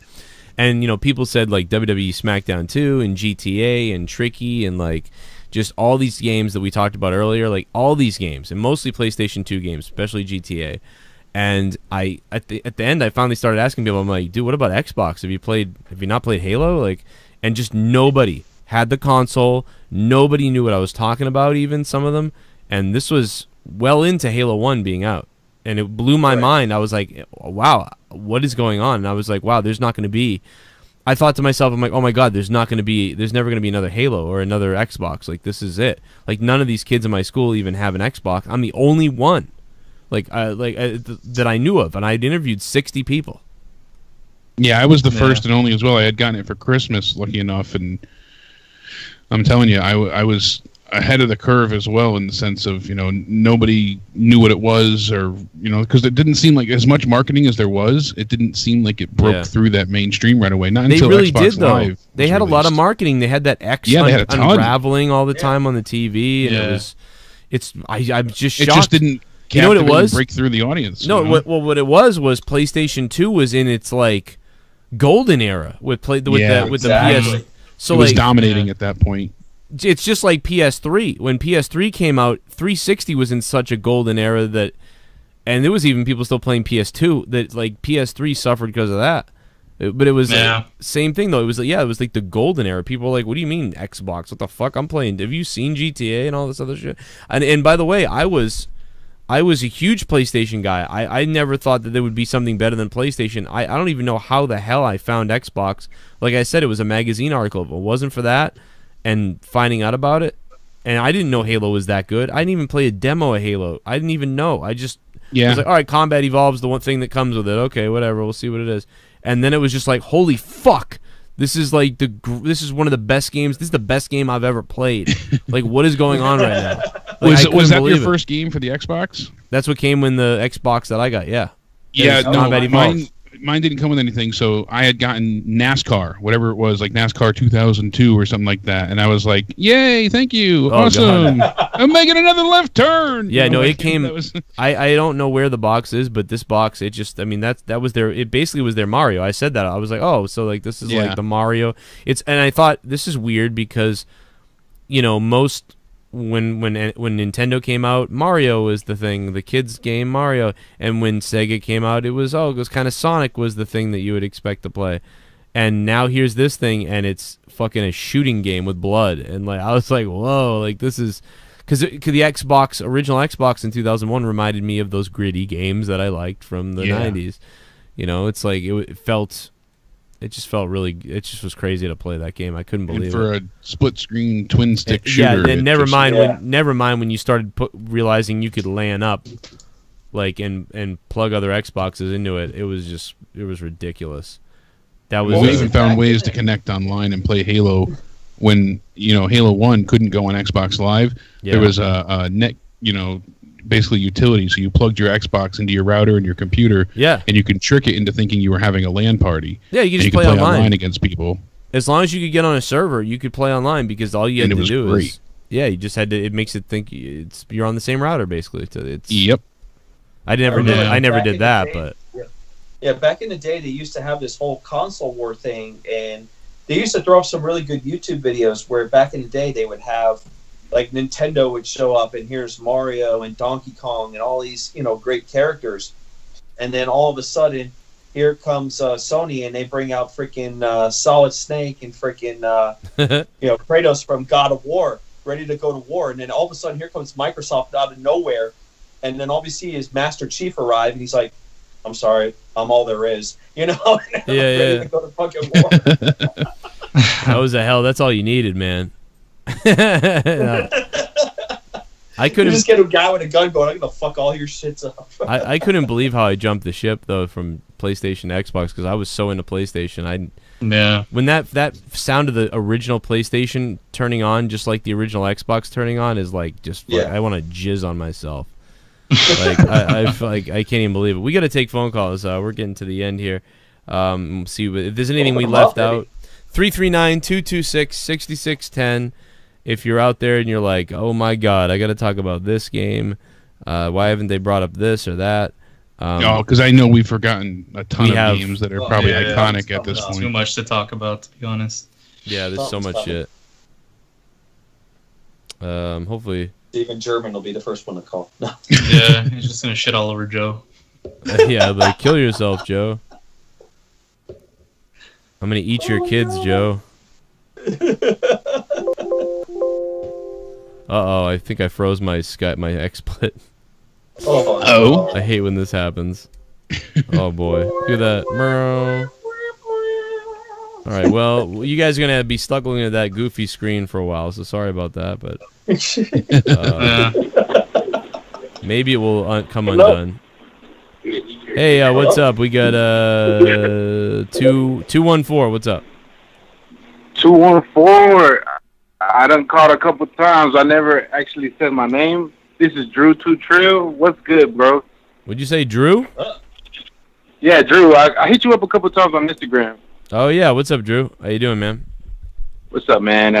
I just wanted to get my fucking love out there for my boy Commander Shepard. I don't know if any of y'all guys fuck with Mass Effect. Oh man, Mass Effect 1 was the balls. See, I knew we forgot something. Yeah. When you guys were talking about No. Mass Effect 2. Oh my god, 2. Oh, really? Yeah. Fucking Mass Effect 2, yes. Who said that? That was Himmelgod. Himmelgod, what is up, my brother? What's up, man? Sorry, you can call him the N-word. It's okay. Yo, you do remember me. Yeah, you remember I was the motherfucker that said the N-word. Yeah. Oh, shit, now he's a star. It's all right. It's all good. I think that was like the day right after the fucking WrestleMania. But anyway, Mass Effect 2. Let's talk about something that's actually worth talking about instead of WrestleMania. Mass Effect 2. You might be dude. That I don't know. So bad. Yeah, right. Yeah, I don't know about you guys or maybe Leah. I don't know, but I was like a dude that played the female character, the female shepherd. Oh, okay. I play the females a lot. It's weird. It's like a weird thing in my mind. I don't know what it is. Oh, yeah. There's nothing that gets my balls more wetter than a powerful woman. Come on, guys. Yeah, dude. When I'm Laura Croft or like in Resident Evil, I always pick Jill. You know, it's always. I always play as female characters. Create a character. Even in PUBG, Joe knows. I'm walking around in a bra and underwear. Like, that's my thing. I don't know what it is. Jake, you sexy motherfucker. That's what it is. I just always chose females. My destiny, everybody's female, you know? Right, yeah. It's all Ain't nothing wrong with it. Hell no. Right. I yeah, only but played... female shepherd, man, she changed my fucking life, dude. Like, I don't know. Like, I had a dog that was a German shepherd that I caught shepherd, and like, it was just that game changed my fucking life. Just the whole fact that you can make decisions and they actually amount to something. You lose your crew members that you actually give a fuck about, you know? Yeah, that stuff is amazing. It literally is like open. It's like a living and breathing game like that with the RPG / shooter. Like, oh yeah, because I'm with Jake about that whole. What were you talking about, Jake? About how you can click a motion and then like the characters do something. You know, you got to be in the gameplay. You know, like absolutely. And that was the first role playing game that put me in the shit. That put me in the fucking, boots to the ground and like when in the final mission I had to split up my. I played the final mission a couple times, and like, whenever you gotta like, separate your team, you go there, you go here, and like, and it's just it breaks my fucking heart. And like a lot of games, besides maybe God of War and like Last of Us and all that other dumb shit, like a lot of games don't do that now. Where like they get you like invested into the whole crew. Well, you really got invested then on that Mass Effect 3 ending then. Oh man, fuck the damn Star Child. Oh. It was so disappointing to go ahead and have all those decisions that you made, those heartfelt, crucial decisions of who lived, who died, and just have generic ending 1, 2, or 2.5. Like that was it. No, I got full 3. Yeah, I indoctrinated myself, bro. Fuck that screensaver ending, man. Yeah, that was so disappointing. That's why I say too. Let me ask this question. Were you getting some female sex going on in that game? Woo! You know me, my guy. I fucked with Jax. I like the bald ones. I like the bald ones. He's like, fuck the other game. Fuck the rest of the game. I just want to fuck this chick in this game. Oh, yeah. Yes, my guy. Fuck yeah. I spent so much money on the DLC and then, like, on everything. And that whole female on female, man, come on. What other game let you fuck your crew members? Come on. What other game let you fuck your crew members? When Mass Effect was out, it was the first thing they would talk about. Here, let's not talk about the game. Let's just talk about how you can fuck your crewmates. That was about it, There you go. There you go. Hell yeah, right? That was all awesome. I read, but people didn't know behind that vicarious fucking living, because I know you could be a guy and fuck another dude. Let's not forget about Jacob. Yeah. You had to go ahead and, you just... I expected him to say Tommy. Well, I cornholed him. It's all about that dick. I cornholed him, bro. There you go. Dude, hey, man, but look, I'm going to let y'all get maybe another callers. I fucking love you, dude. Yeah, this is from the Dallas all the way to Boston. My fucking Cowboys going to do some work. Good fucking call. Much love. Everywhere. All right, man. Love you, Drew. Good shit, man. Right. Hell yeah. I'm going to spark up to y'all. Keep watching y'all. Y'all keep doing your thing. I see y'all. All right. Thank you, Drew. Good call, man. This good shit there. Heistman Defoe, one of our friends. I just gotta say this to him just real quick. I love you, but go Pack, go. Dude, Heistman Defoe in the chat wrote, he sounds Blaxican. Yeah, I saw that. Oh my god, dude. Rose makes a great point. Female characters all the way. You got to look at an ass the whole time. Might as well make it a female's. See, that's why I have female characters. Maybe that's why I play Tomb Raider so much. Jeez. Yeah. See, everybody loved the original Tomb Raiders were so hard to control, and as the series grew later on, like the idea of it was fun. But I used to get so frustrated with the first and second game. I love those. The control scheme was just because I'm just looking at her going, oh god. the reboot that they made for 360, then they brought it over. I cannot wait for the third game to come out this September. The first two have been excellent, so much fun. And just a pleasure to play. And it's another one of those games where you really get invested in the character. So yes, you want to see her succeed, and you want to see what's going to happen next. And the story's been really good too. So did I say I just wanted to fuck her too? Yeah. Joe, what about Duke Nukem? You said too. Yeah, I see. Like all that PlayStation time, like Duke Nukem: A Time to Kill, and Tomb Raider, and Twisted Metal, and what do we say? Metal Gear Solid, and You know what I'm surprised no one said is Silent Hill. You know, the horror games, the horror genre. Oh shit! That was like WCW to me. I was like mad at Silent Hill. I was like, no, Resident Evil. So I never played Silent Hill, to be honest. Yeah, Silent Hill I was played the Silent shit. Hill. I think I liked it from the first one, and I held a maybe grudge. into the second, but then after that, it just fell off for me. Yeah, it was all about the first two, but the first one I remember specifically because That like in the fog beginning. At the beginning. Yeah, the beginning, I'm just like, what the shit. fuck? Like, I keep dying. Like, I don't get this shit. And I would turn off my PlayStation. And then later on, I came back to it because someone told me, yeah, you have to wait. It's a cutscene, you know, like, you're supposed to die. I was like, oh, fuck, I feel like an idiot. Hey, 718's on the phone. What's up? Hey, Joe, what's up? It's Mark. How you doing? Hey, Mark, what's up, man? Not much. Hello, everyone else. Everyone else. What is it? Let me start off by saying, Joe, I'm more of a sports gamer myself. Yeah. Excuse me. You're also a I'm more cancer of a sports patient, gamer apparently. myself. You know, I play NHL. I play NHL a lot, and I play FIFA a lot. Yeah. But for me personally, I had an Xbox 2 at one point, but I had the 3 rings of what is it? 3 rings of death or whatever they called it at It was time the and whatnot. ring of death. I had about 6 of those. Exactly. I had that, and then Microsoft was going to charge me from some ridiculous amount to fix it. So, excuse me. So I switched to PlayStation, and then when I heard Last of Us was coming out, I basically declared, because I got that game originally, Last of Us, on PlayStation 3. I pre-ordered the whole, collector's edition with the soundtrack, the avatars, the theme, the whole 9 yards and whatnot. And I beat that game on PS3 in like 6 months. I played it on the hardest difficulty.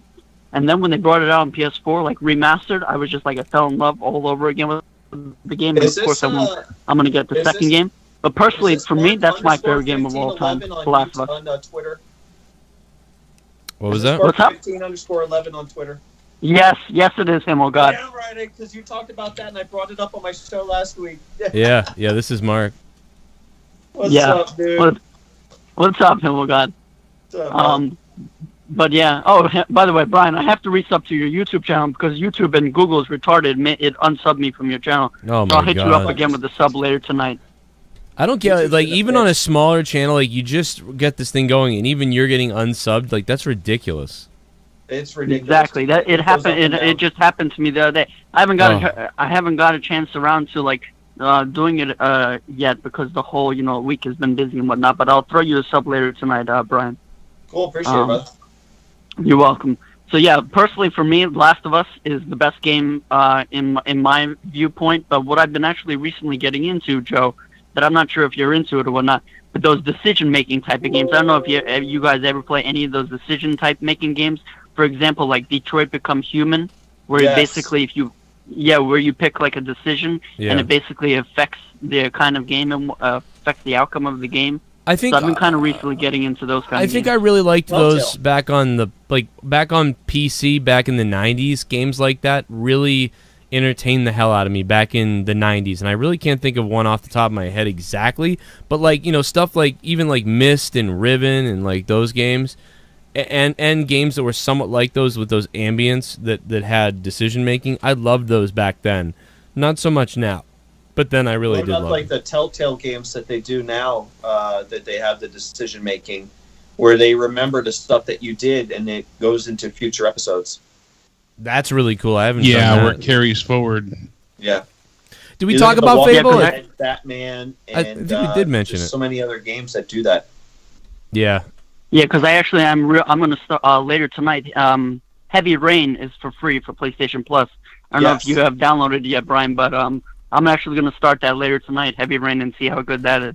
Yeah. Because I beat that other game, whatever the other game that was like free a couple of months ago. What's the game? What's the PC game where like everyone is on it and you buy real estate in real life and there's like dudes who own like $1 million parts of the world and shit. Like it's a weird. I didn't even know this existed. You just said the name of it before too, and now I can't think of it. Is that what she was talking about? Yeah, Battle Earth. She mentioned it briefly. I forget the name of it. Battle Earth. Crap. Rock. It's something spacey like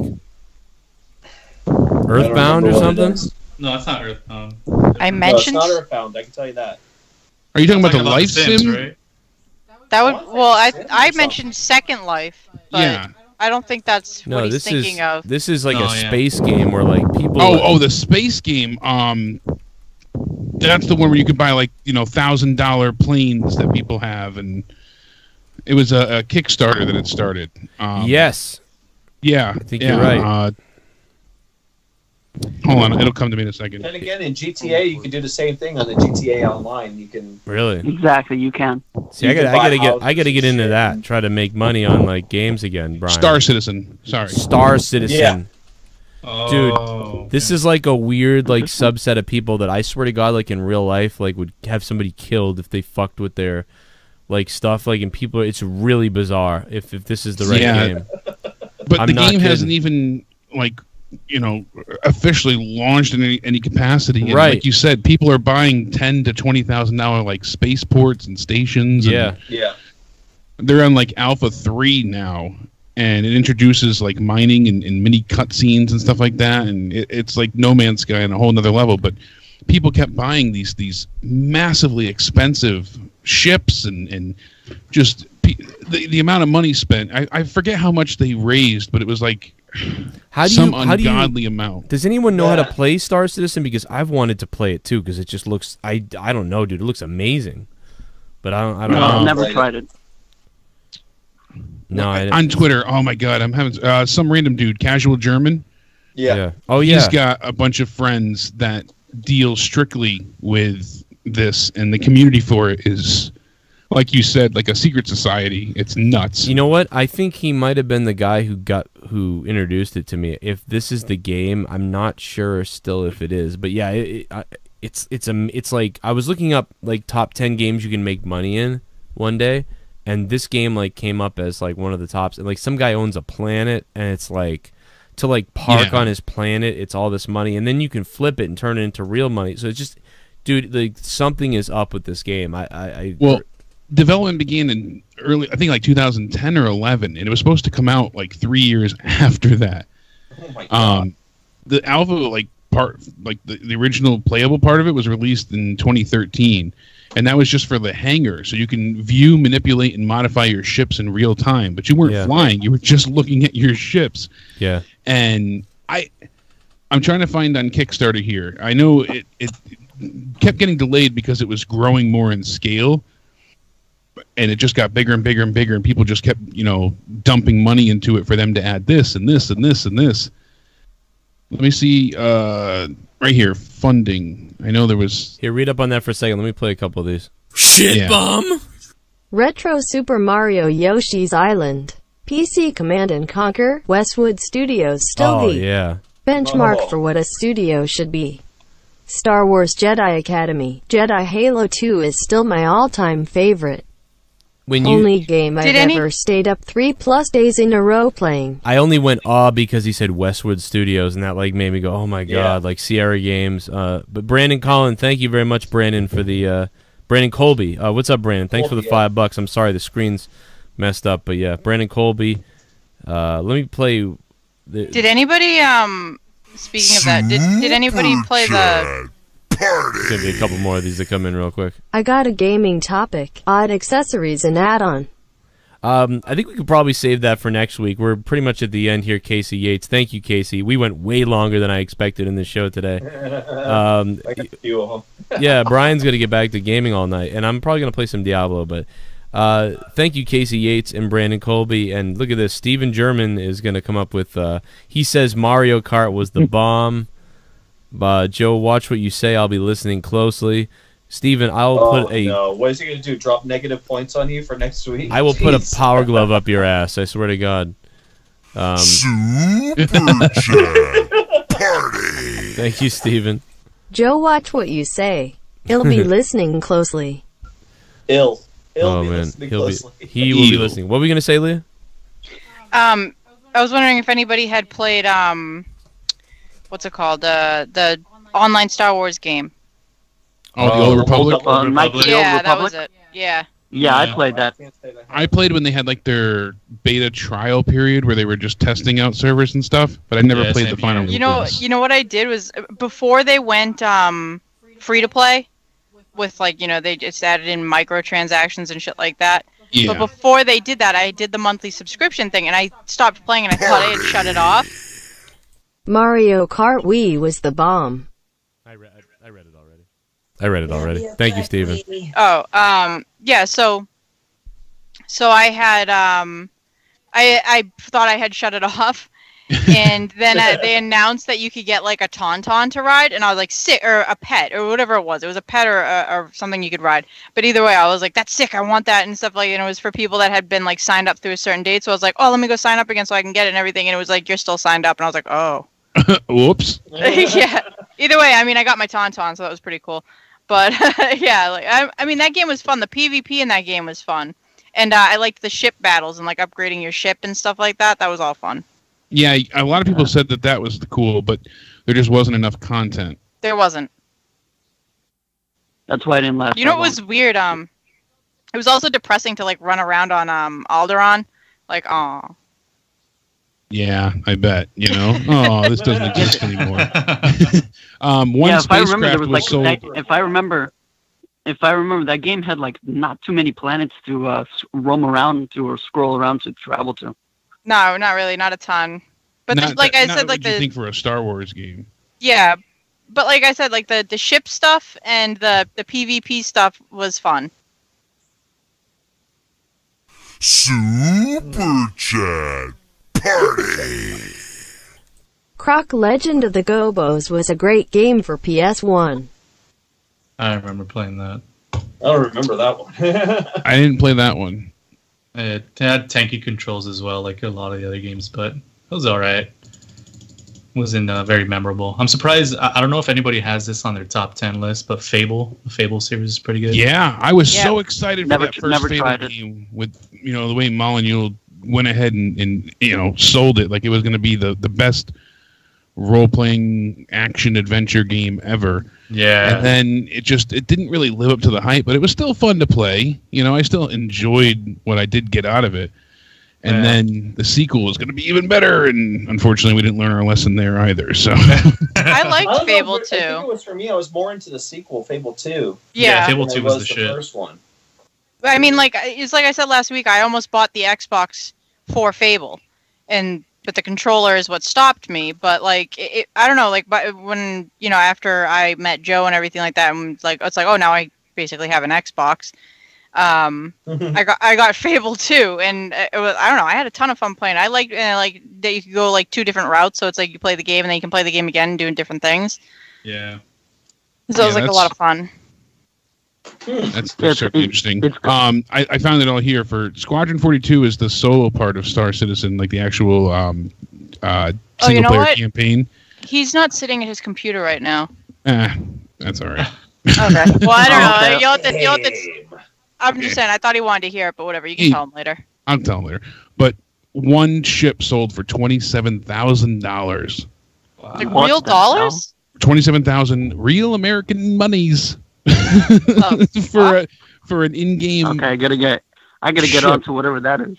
Oh my god! A wide variety of spacecraft ranges in price from $45 to $2,500, and they raised $40 million strictly crowdfunded from Kickstarter or GoFundMe. It says in 2014, Guinness World Records listed the sum of $39,680,000 pledged on Star Citizen's website as the largest single amount ever raised via crowdsourcing.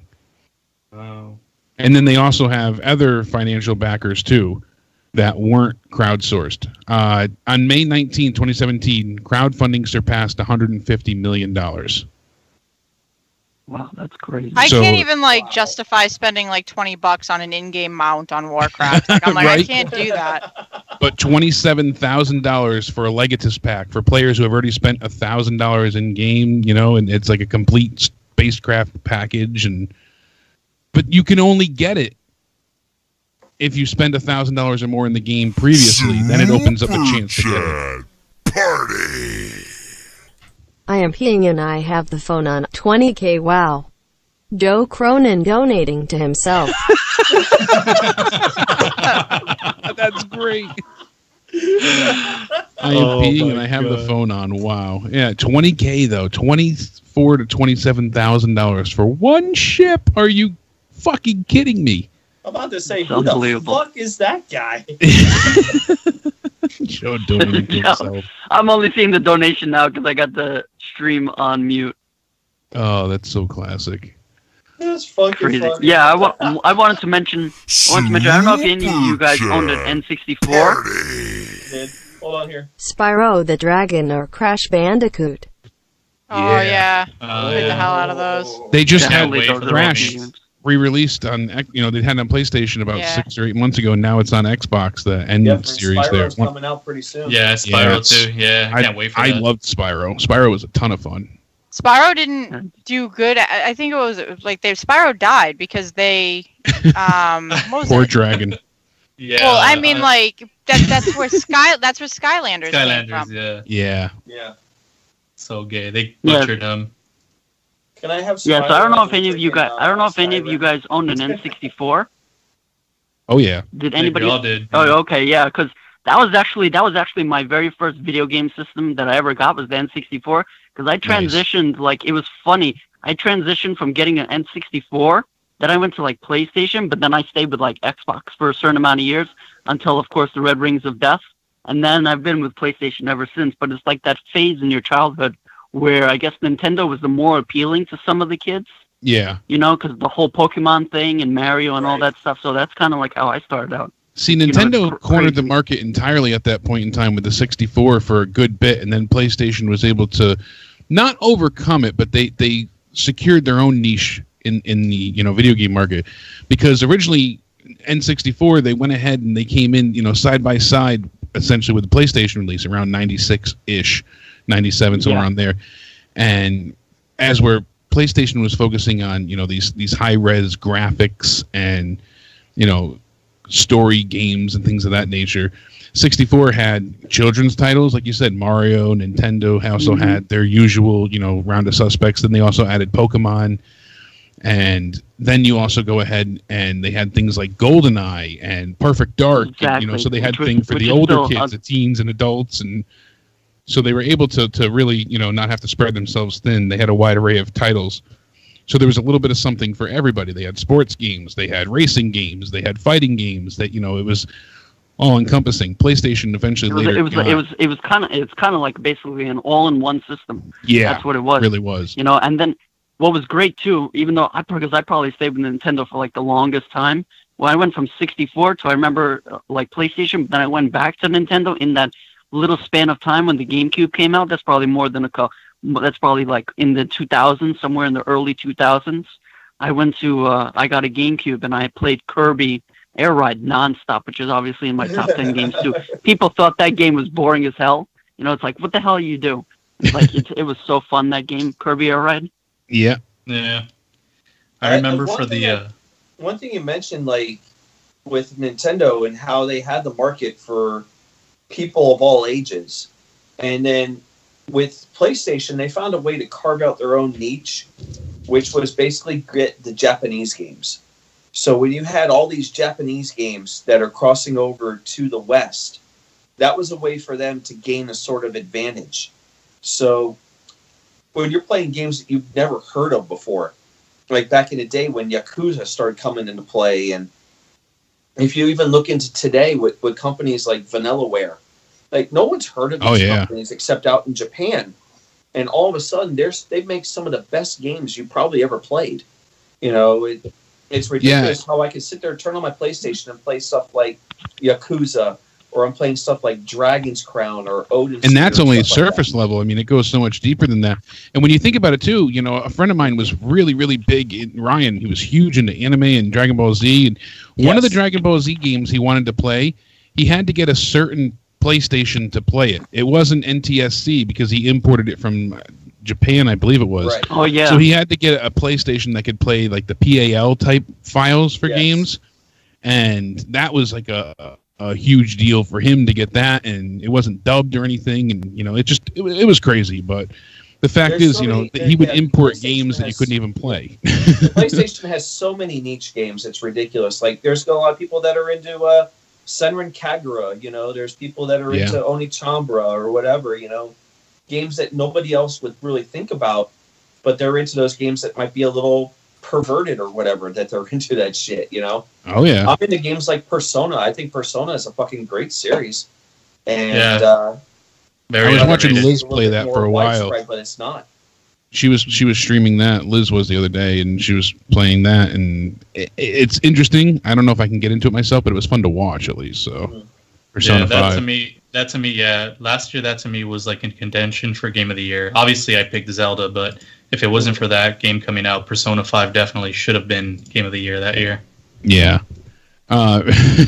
Leah, I'm gonna link it in the chat on Skype. I'm this back. is great. There's a guy in the Grand Theft Auto 5 role-playing community known as Sheriff Eli, and he sticks to his police officer role, like fully dedicated. And these are some of his funniest moments in the role-playing community. So you have to check that out at some point. Can you send it to me in Messenger? That way it'll save and I can watch it in a little while. It's so good though. If I find a better video, I'll send it to you as well. But that one was just one I found quick. It's too funny. Yeah. I wanted to mention. Go ahead. I wanted to mention as well. The late '90s and early 2000s was great for video games when there was no microtransactions. Yes. I have my own take on microtransaction, and of course I'm guilty to a certain extent as well on spending money on certain games. But just the early '90s to 2000s, sometimes you get that nostalgia thing of playing old games where you didn't have to buy anything, which is great, and I still do from time to time. But try to lay off the microtransactions. Well, Himmelgod, then stay away from Himmelgod when he opens up about 100 boxes of something. I did it with Overwatch. That's probably one of the very few games that I'll do microtransactions in because I find it fun. It is fun. And well, other that's the than thing. that, I probably won't touch any other game with microtransactions. So, but you also, it's really just a good gimmick if you're trying to get views on the channel, because like when you see somebody like, oh damn, like, because I said that to someone a while ago. I go, you know who could do this because he's got a decent amount of money. Is Himmelgod. He could really as a gimmick, open up like 100 boxes or something, and people just can't believe that you can do that. That could really. You realize how many channels people do that now? It's ridiculous. Really, they open up like $100 or $200 worth of loot boxes at this point for like Call of Duty. And you know what you do though, Himmelgod? You take you drop like $1,000 like into the 1,000 boxes.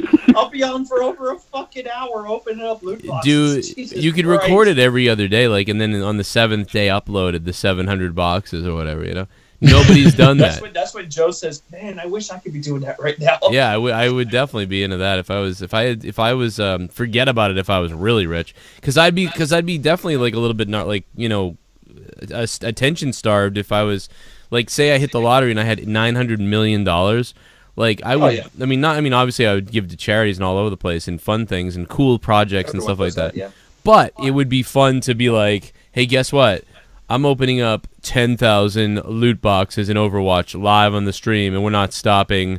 And like, I would have like a donation thing for like, the kids, what's it called? Yeah, but wouldn't stuff repeat?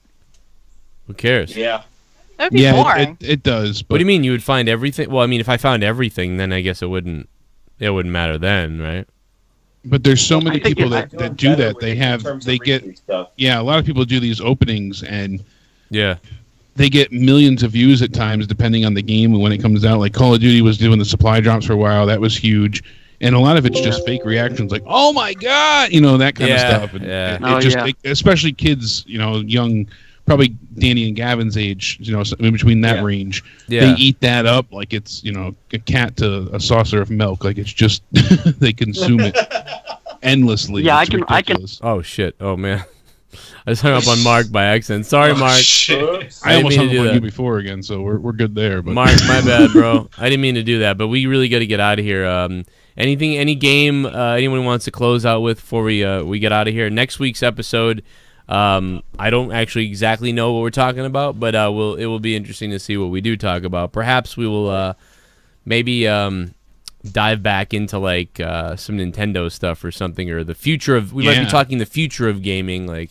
That might be something we talk about. I mean, Blake just sent me this. Google's reportedly working on a video game console themselves and a streaming service for it. Yeah. Yeah, Leah laughed at that. Because their cell phone worked out great. Yeah, well. Leah said that, but I said, you know what? But people said the same thing about the Xbox when that was launching. Yeah, and then I said after that, the only way that is going to succeed and survive is if they come out with some revolutionary game. Yeah, like okay, Microsoft right. had Halo. That's true. And then I said to Leah, I said that's what got me watching the Triumph of the Nerds, because he focuses on the killer app in that. He talks about how the computer systems back in the 70s, the Lotus 123 was a crazy app. Like, that was a thing that people had to have that program for offices when IBM launched that with Bill Gates. And also Excel, the spreadsheet software. Those guys, did you know that they never patented that, and they made nothing? They made the idea, they made the whole thing. Those guys got screwed. Like Wozniak and Ballmer and Gates and what's his face from Apple. Like, they're all rich, and these guys, and these guys got nothing. Like, it's, and the guy that made the Altair, the guy that made the Altair 8800. That dude, he went out of business. His calculator company or whatever went out of business. All these guys, like, basically launched stuff and got left behind. And the guy's like a doctor now. It's just that documentary is hilarious. You must watch that. It's about a killer app, but it all comes back to that app that you have to have that sells the machine. Just like Halo sold the Xbox. Yeah, what is Google going to do? Will they go VR? Like, that's the stuff we're really going to be talking about next week. Like, will Google... They got to buy somebody at this point. I think that's the best way for them to go. They got to buy a studio to go ahead. A Kickstarter. What about a Kickstarter? They need an exclusive, is what it is. Yeah, it's not so much. It's not about the system. It's about a kick-ass game that people want, that they have to buy that one specific system to play. Yeah, the software breeds demand for the hardware. You can't access the software without the hardware. Therefore, like Leah said, Joe was touching on too. If you don't have that, there's no reason to drive sales for the console. Wouldn't you think they have something, though? Because they know that, right? So they have to be aware of this. There has to be something they're working on that we just haven't heard of yet. I mean, come on. There's got to be something. Plus, I mean, dude, if I was them, I'd just browse the Kickstarter pages of the gaming. But the problem is, a lot of those guys now, it's similar to the music industry. Unless they're willing to pay a certain amount of money, all these studios would rather get funded by people, release it themselves, and not have to deal with putting it on some console or dealing with that cut. But I don't know, that'll be really Crystal interesting. Dynamics, that's the first company I look at, the company that did Tomb Raider. Yeah. And they had the exclusive with Microsoft, and they never sold very well because of the fact that they were exclusive to Microsoft and nobody really bought the game. Yeah. And it took like a year for them to get it out on PS4, and then when it showed up, barely anybody on PS4 bought the game. So they were all salty over the fact that they were, Microsoft exclusive. So, yeah, really, it's a big deal.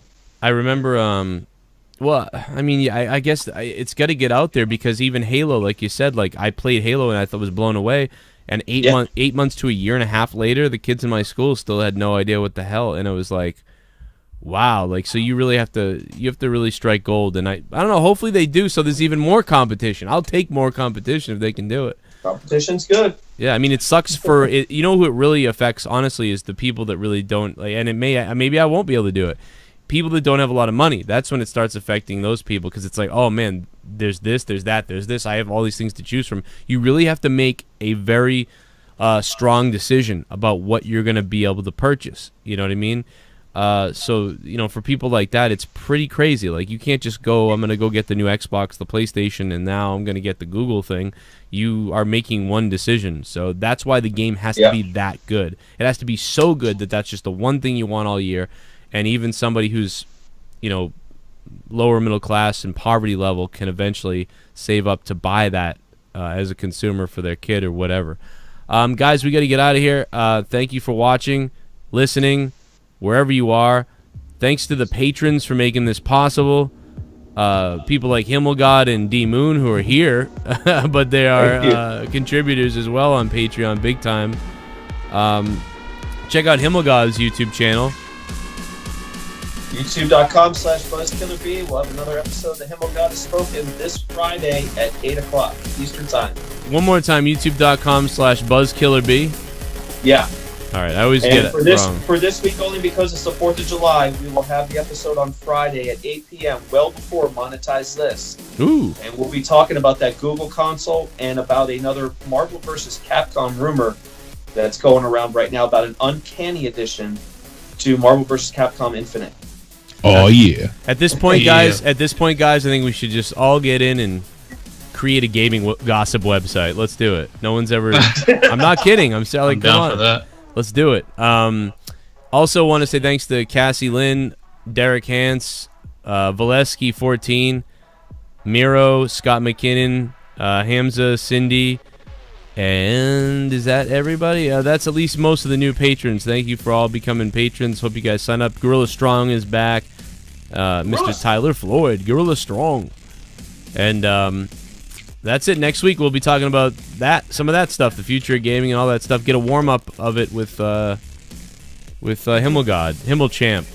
Yeah, I want to pick Leah's brain about cheating and the ramifications of with VR porn, you know? Yeah. We'll probably interactive next level going on this week about the very first game you've ever played. So, Ooh. That's a great one too. Oh yeah. That's hard for me to remember. The first game I played was Peekaboo with some strip. No, I'm just kidding. Oh wait, we all did that. Never mind. All right, guys. Thanks for listening. This is episode 2. There's also a first episode that we did with Jake. I did solo, but we're going to keep those PUBG podcasts separate. So we're going to have PUBG podcasts, Halo, State of PUBG, this one, everything. We'll see you next week at 10 p.m. See you tomorrow night for all the wrestling people. And goodbye. This will be up in audio form, by the way, on Patreon as well. So in a couple hours, you can download this on Patreon. Patreon.com/Joe Cronin Show. Goodbye.